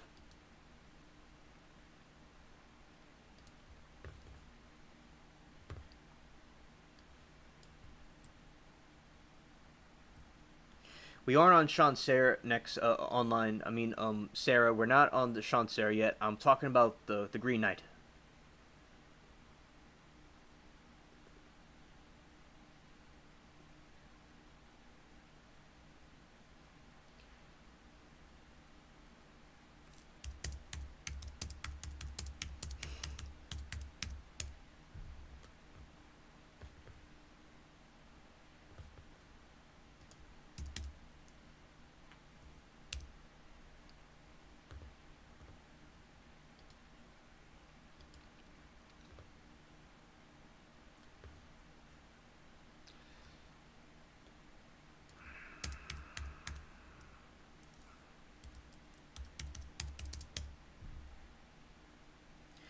Yeah, it might be because no, they're saying like I owe you a stroke. It probably means to strike someone. That's what I think it means.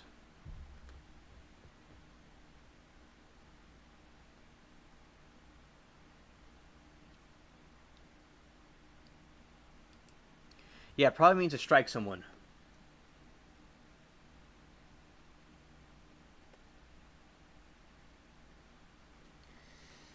Yes, facts. Facts, Sarah. I'll read another page. Alright, so this is the Old English. And he shrank away in shame from a man's gentle words. The first words Gawain could find to say were these: Cursed be cowardice, covetousness,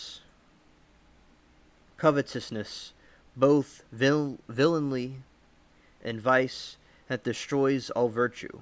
He caught at the knots of girdle and loosened them, and fiercely flung the sash of the Green Knight. There's my fault. The foul friend vex it. Foolish cowardice taught me from fear of your stroke. To bargain covetous, abandon my kind, the selfishness, loyalty, suitable for knights. Here I stand faultly, and false much as I feared them, both of them, on truth and treachery, may they see sorrow.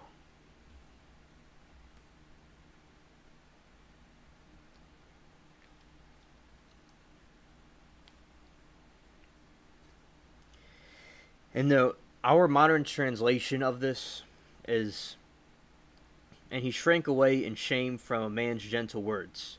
The first words of Gawain managed to say were these: Cursed be both cowardice and envy, villainy and vice that destroy all virtue. He tugged at knots of sash and loosened them, and fiercely flung the sash at Gawain's knight, at the Green Knight. There's my fault, the devil take it. I fear your stroke, and foolish cowardice taught me to bargain and envy, and betray my kind in selfishness and loyalty for my knights. Here I stand faultly and false much as I have feared. Untruth, treachery, may they see sorrow.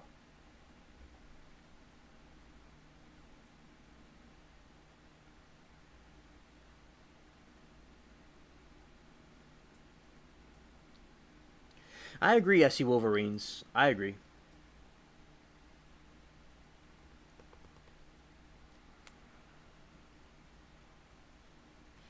So that's like the Old English from our language.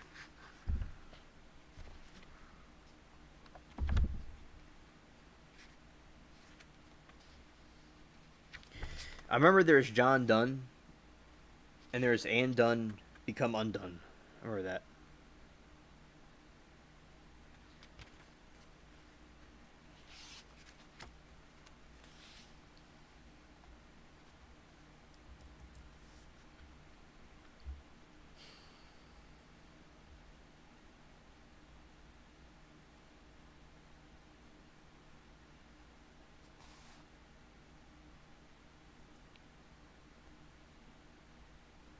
Okay, thanks, Sarah. Yeah, I believe that is a Dutch word.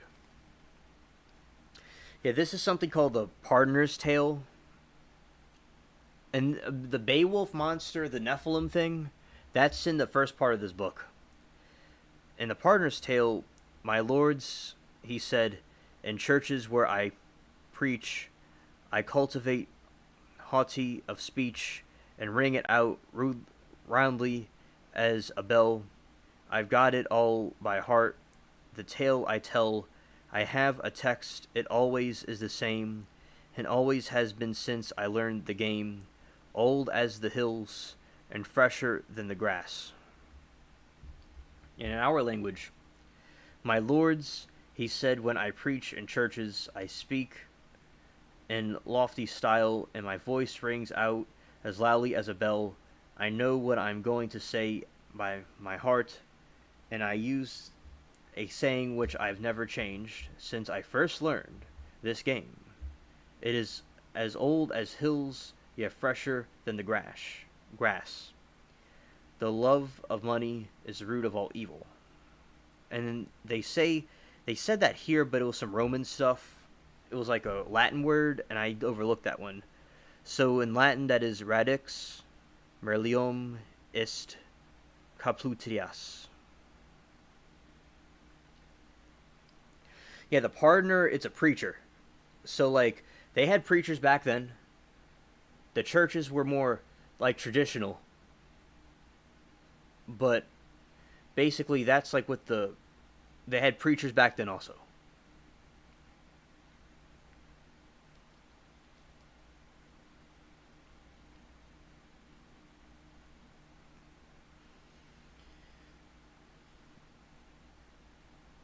Yeah, so that's pretty interesting the way they used to talk back then and now how they talk now.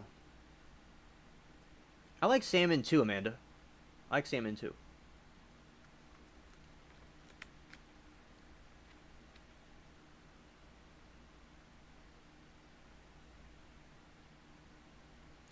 Yeah, and he says, like, in this, the partner says, and thus I preach against the very vice I make my living off avarice, and yet hovering, however guilty of that sin, we would say in our language, and so I preach against the very vice I make my living out of greed, but although I'm guilty of that sin.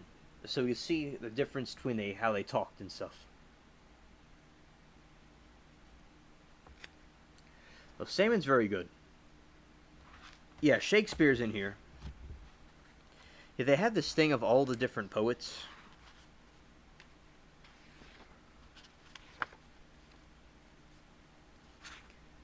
Let's see.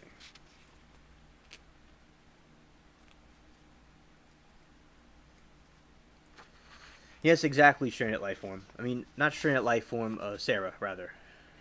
I got a little mixed up for a second.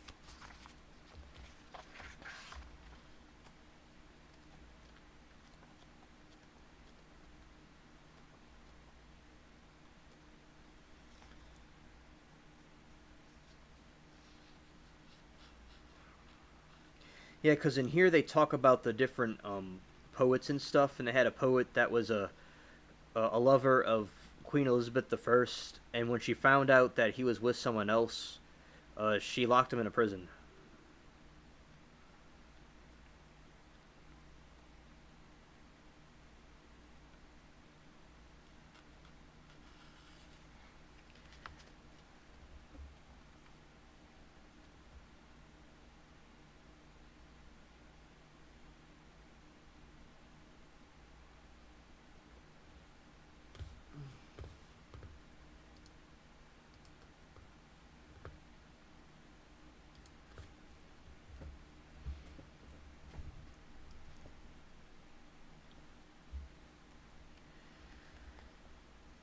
Yes, and there's a song to Celia. Let's see.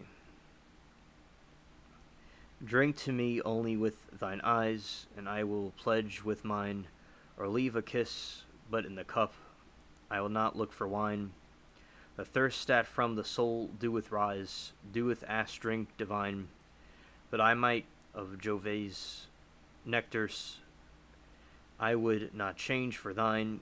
I sent thee late rosy rosy wreath, not so much honoring thee as giving it a hope that there it could not withheard be, but thou thereon didst only breath, and sent it back to me, since when it grows and smells, I swear, not of itself but thee.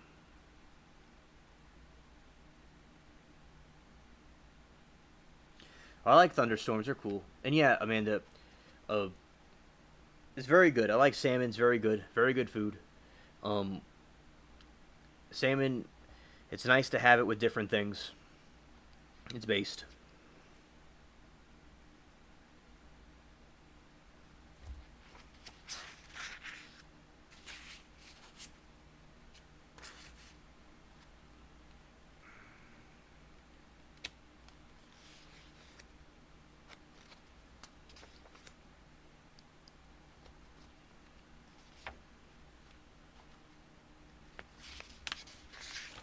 All right. We got some more stuff here. Yeah. Then yeah, this is the thing.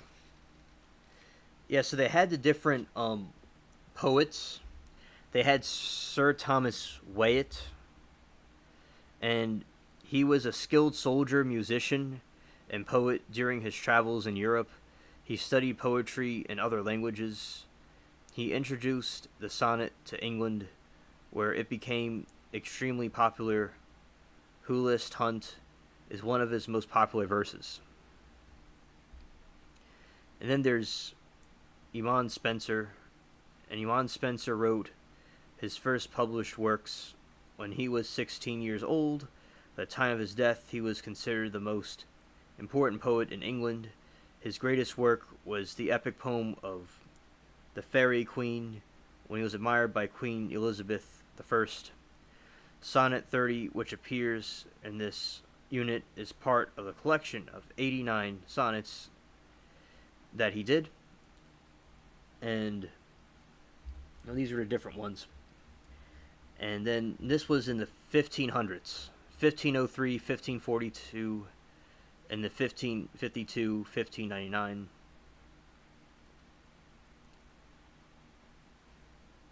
And then they have Sir Walter Raleigh. And Sir Raleigh was fought as a soldier in France, Ireland, and Spain, and explored parts of America in the 15 and 1600s. Because this is back when like America was still part of England. So the colonies, like the Appalachia, this was when they were part of England. This is before the split up. So that's why he said he explored America, because it was part of England at one time. For a time, he was a favorite courtier of Queen Elizabeth, but he fell from her favor when he secretly married. Upon discovering his marriage, Elizabeth imprisoned Raleigh and his wife. Raleigh and his wife were released, but his fortunes grew even shakier after the Queen's death. He was charged with treason against James I and was eventually executed. None of Raleigh's poems were published during his life. Instead, they were circulated with handwritten copies. In those days, it was considered undelightful for a courtier like Raleigh to publish poetry.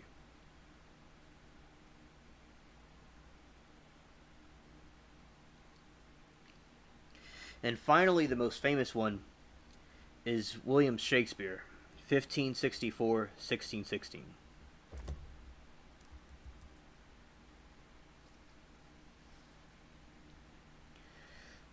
William Shakespeare is generally regarded as the greatest author in English language. He was born in the village of Stanford, where he started a family at the age of 18. He eventually moved to London and became active in the theater, but he kept his family in Stanford and died there. Shakespeare is the most famous as the author of plays such as The Taming of the Shrew.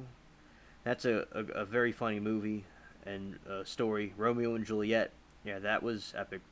Julius Caesar, Hamlet, Macbeth, those are amazing. I love his stories.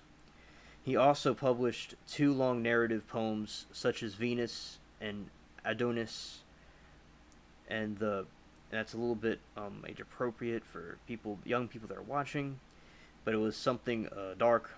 Oddly, his collection of sonnets was published without his permission. Readers often wondered how autobiographical these poems might be. Many addressed his handsome young nobleman. Who was this nobleman? And who was this mysterious dark lady of the later sonnets? So that was in... So Shakespeare was in 1564 to 1616.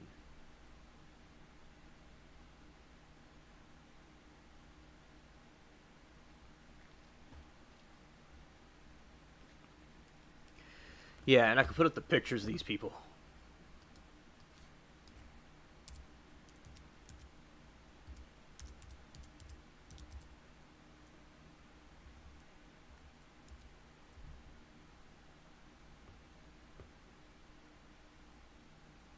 I have the shirt from the... I have a shirt replica from the Leonardo DiCaprio movie of Romeo and Juliet. I have the heart shirt. I'll wear it on the stream tomorrow. It's like a Hawaiian type shirt.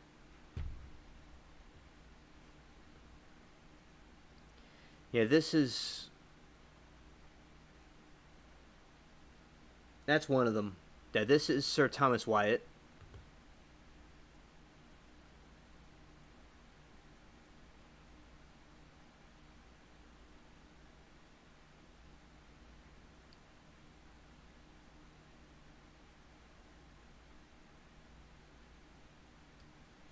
Yeah, the movie from 1996. He did with the... It has like the Hawaiian shirt, flowers, and the heart of Jesus with a dagger in it.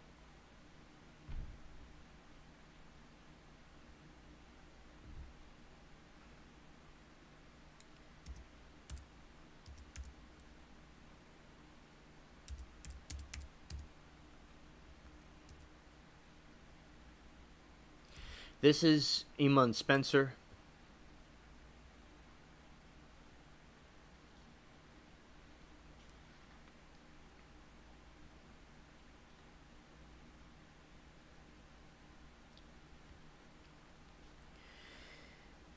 And Sir Wyatt, Walter Ray Wyatt.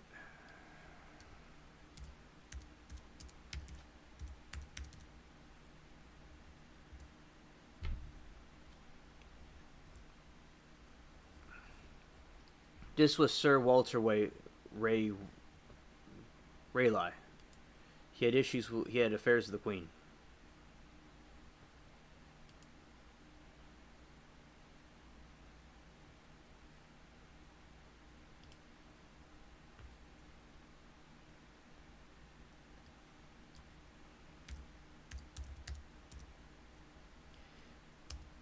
And this is a Shakespeare.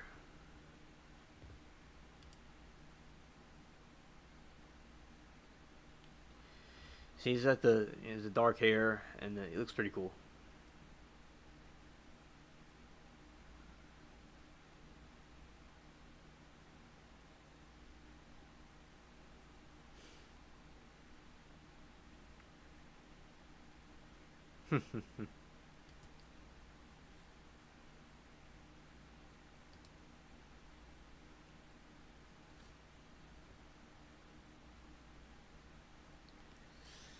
Yeah, and that was him. He was a cool dude. And I see a Sarah. That's funny.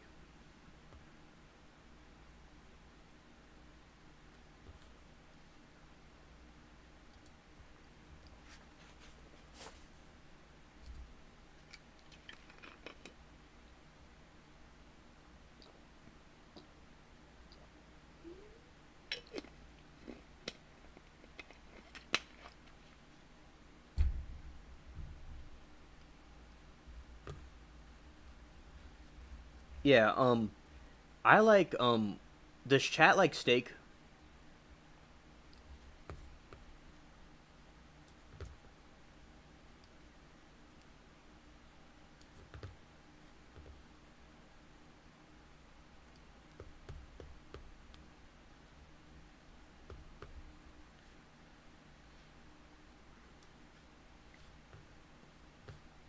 Are you curious? Oh, yeah, I agree, Sarah. I agree. And also, something I'll bring up about this is that,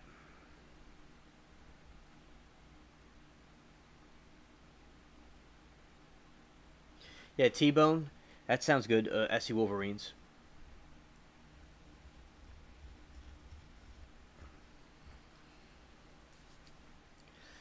And yeah, I love reading these stories about the Shakespeare stuff. Yeah, Buffalo's good, Sarah. That's another good one.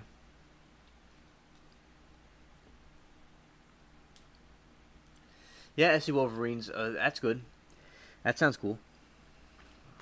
I also like eating salads. I like eating salads and like vegetables and stuff. I had some avocados with my sandwich for lunch.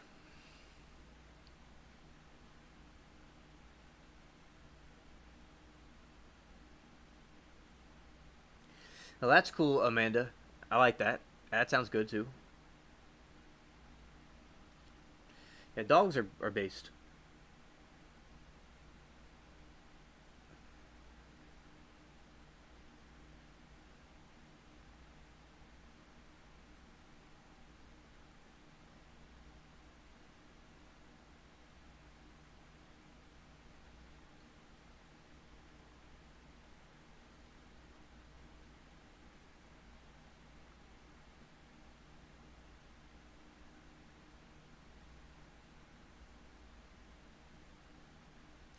Yeah, SE Wolverines. I see what you mean about that. And speaking of that, that brings me to my other point about this. Back in the medieval times, they ate something called eel broth, and that's why when I went to the Japanese restaurant, I had to have some eel broth. So, in the medieval times, they in England and Europe, they ate like eel broth,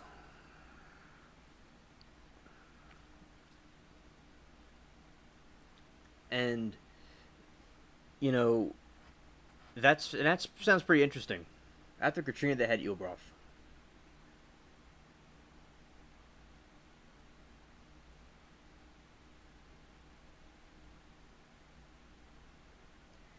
Yeah, yeah, wasabi and mayo. Yeah, that's pretty good. Yeah.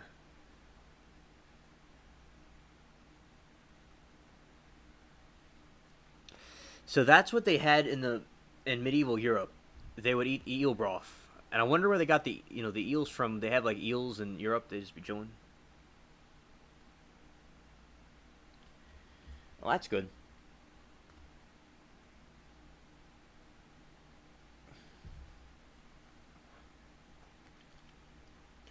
Oh, Japanese food's great. I love Japanese food.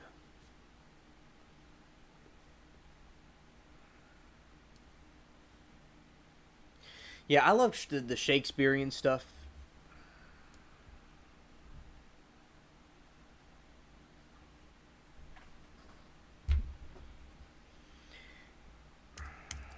And I'll talk more about the medieval stuff throughout the different streams. I'm not. That's not done yet.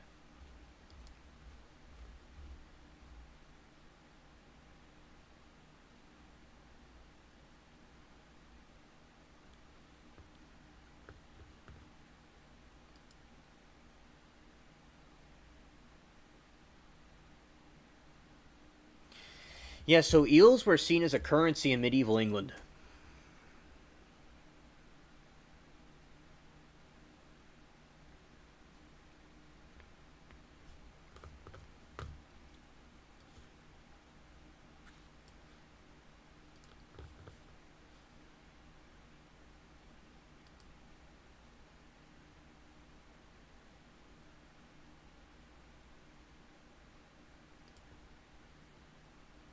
let's see.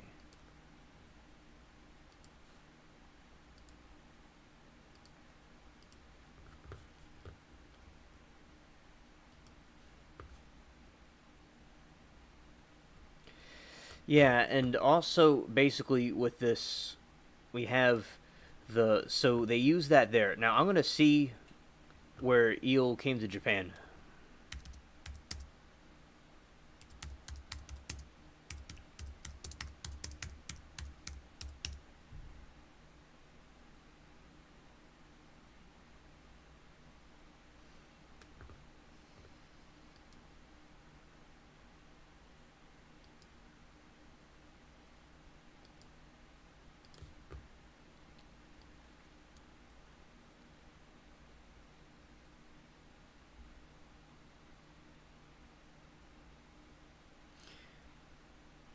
Oh, that's great, SE Wolverines. That's great.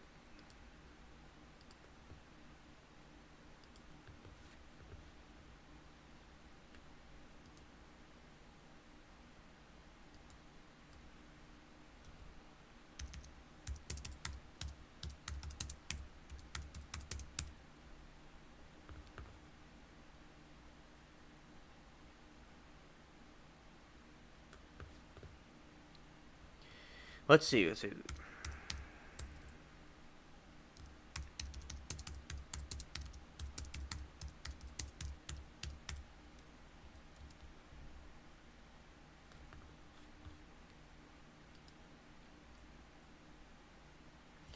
Okay, they in the regions of the Atlantic Oceans, and hey, chat, we got some synchronicity. Um, Thanks to part of the Danish researcher Johnson Schmidt. Schmidt's my last name. Synchronicity. We now know that the European eels and American eels originate from regions of the Northwest Atlantic and the Sarsko Sea.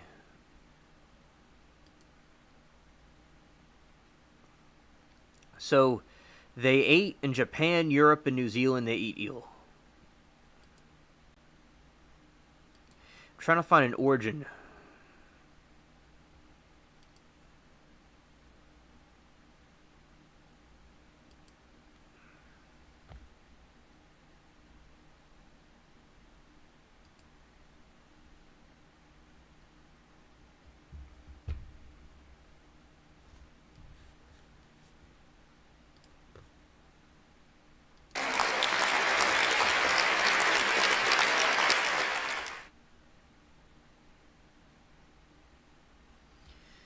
All right, so hello, Latina.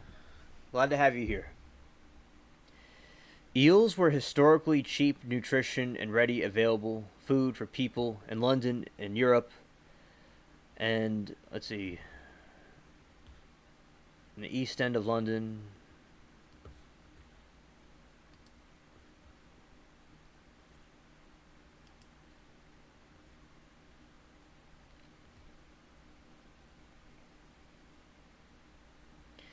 Eels are elongated fish ranging from 5 centimeters. I'm getting to it.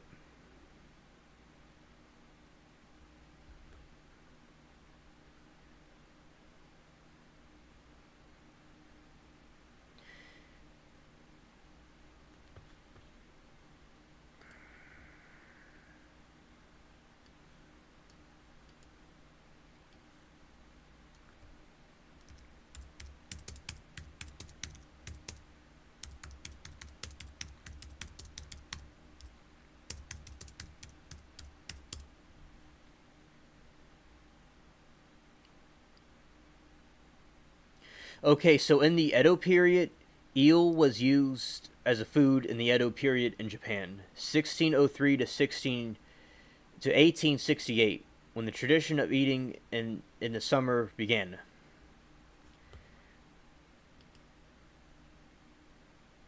So the Japanese have been eating eels for 5,000 years.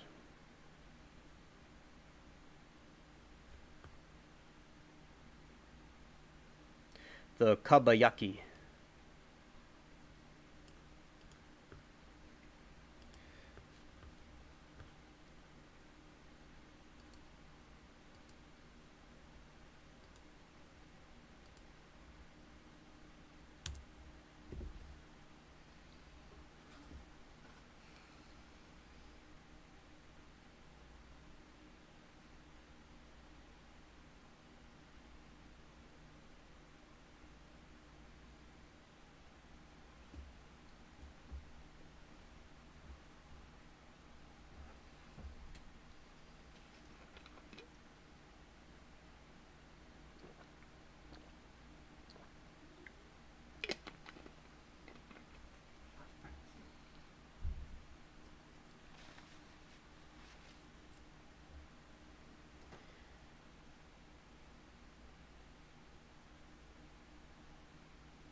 Yeah, I have a picture of it actually. I have to go and like look back. I think I have the picture.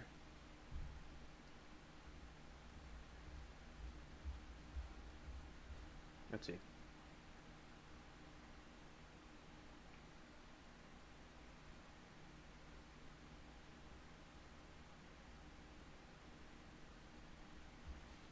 Yeah, I think I had it over rice.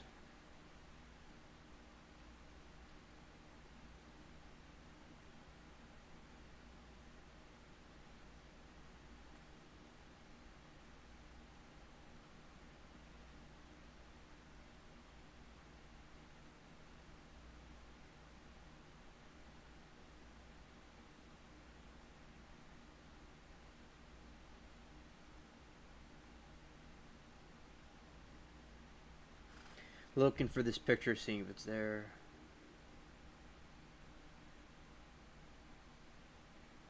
Let's see.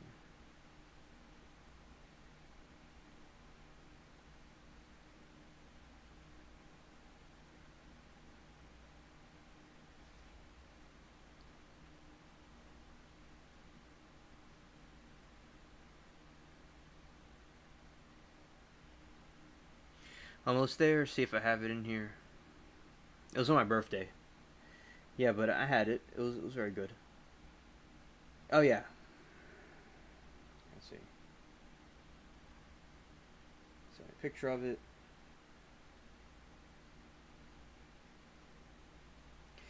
Yeah, but I had it like, yeah, I had it over rice. Yeah, I think I did. I don't quite remember. I don't have a picture of it, but no, I think yeah, I had it in sushi. I think it was in sushi. It was very good. I like the Edo period.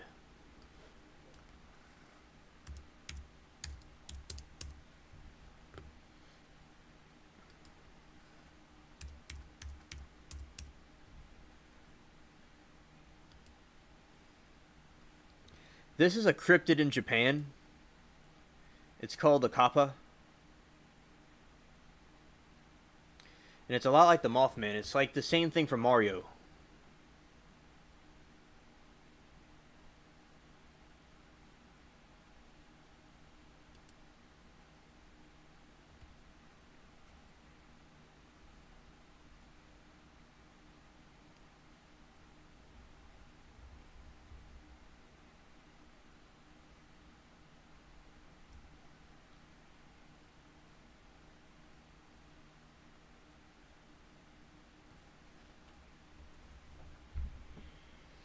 And basically, yeah, so that's the thing in Japan. And it's like the Mothman, and it's a cryptid, and it's from like the Mario game. And it's a really interesting cryptid.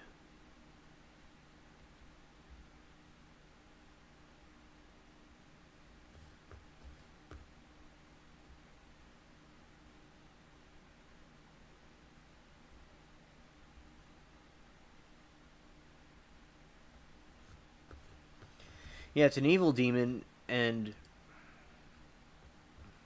it does its thing.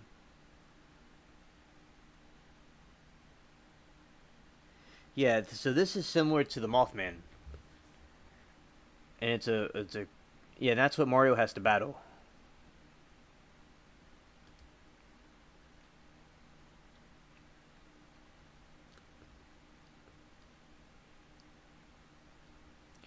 And this is my favorite one.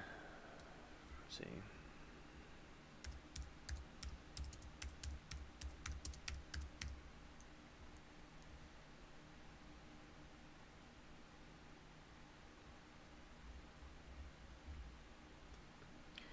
Gasha do Koru.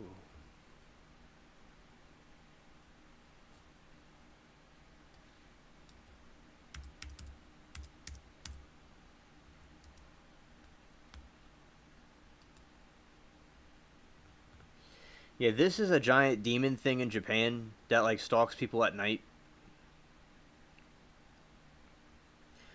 One of my birthdays, I was eating Japanese food and had this on the screen and was listening to Japanese music in my right here. It was pretty epic.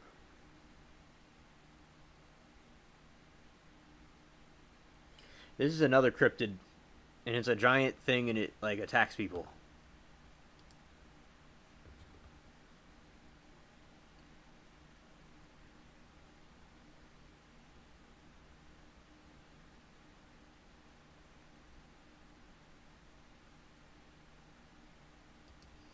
Yeah, Latina's hilarious.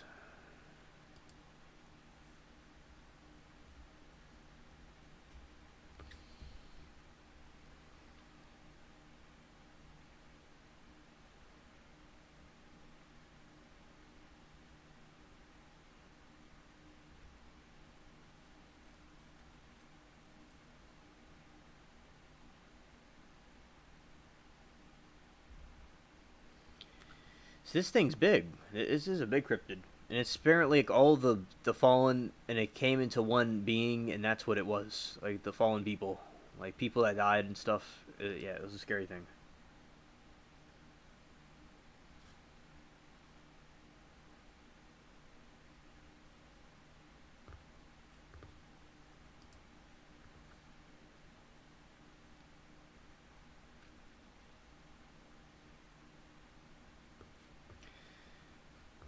Let's see what that one is.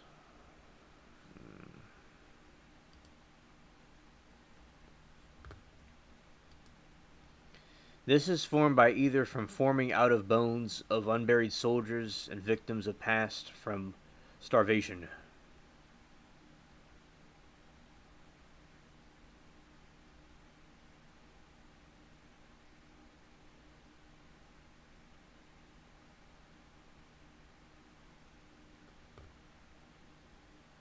And the weakness of the Gasha Dakuru is the weak spots on the hands and feet. Destroying a weak spot causes him to rest ahead. The mountain immediately rush to the top of the hill and attack his head. Repeat this 3 or 4 times and they should be dead. And this is like from a game. But that's like how you would defeat it.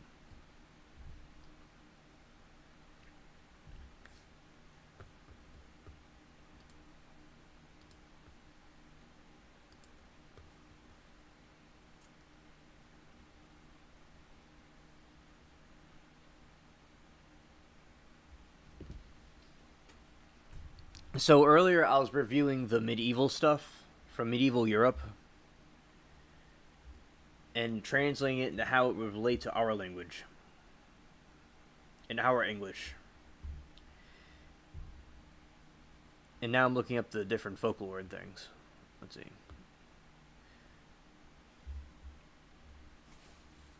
Now Latina's here. I'll read this one. I'll read more about the medieval stuff tomorrow. But I was reading some stuff from the way the medieval people talked in England, and I thought that was interesting. Like they'll say,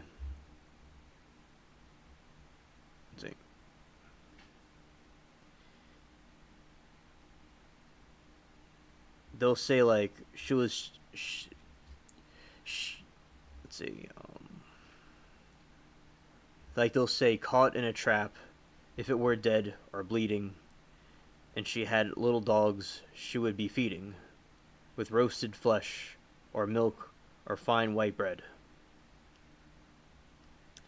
And we would say, and she was always feeding little dogs on roasted meat, milk, or fine white bread. So that's basically like how they would talk a little bit differently back in our time versus then.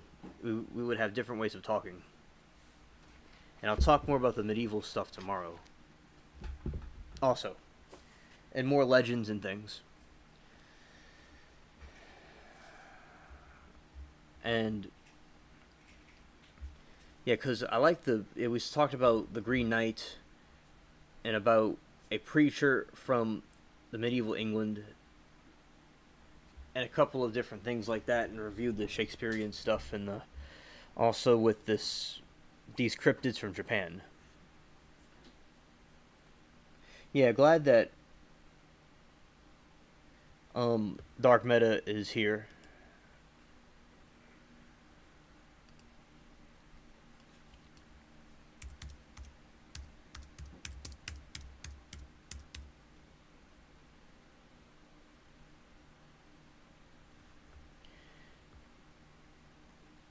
And I will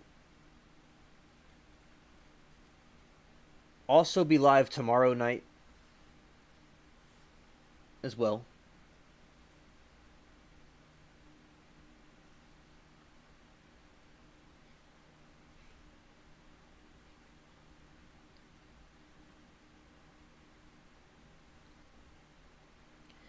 Yeah, so in Japan they had different ghosts and furry creatures and things.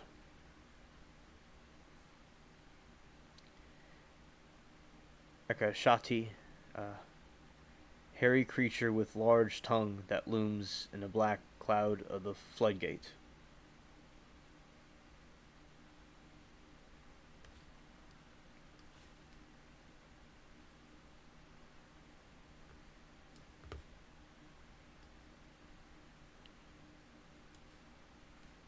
Alright.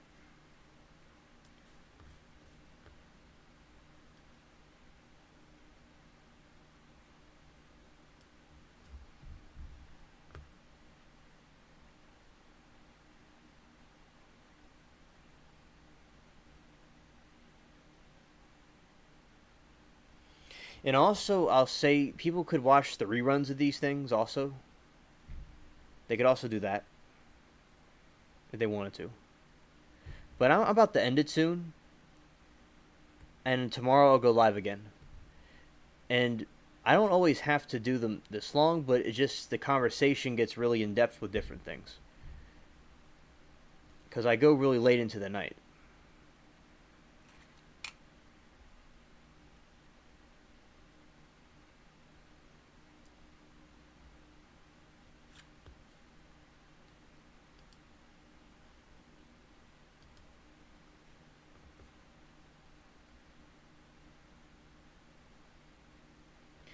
Alright, tomorrow I'll go over more of these cryptids from Japan and the medieval stuff.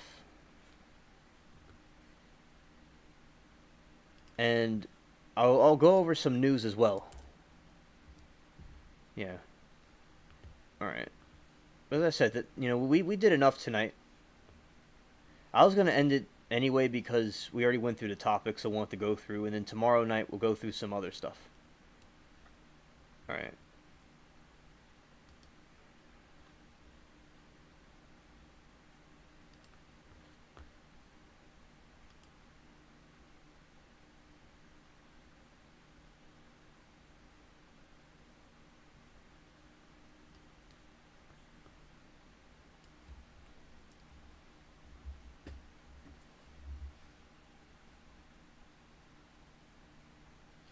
Right, and also, as I said, I'm going to go live tomorrow night also about some topics, some news, and we're going to go over the Japanese cryptids, and we'll go over the medieval stuff, some more medieval stuff.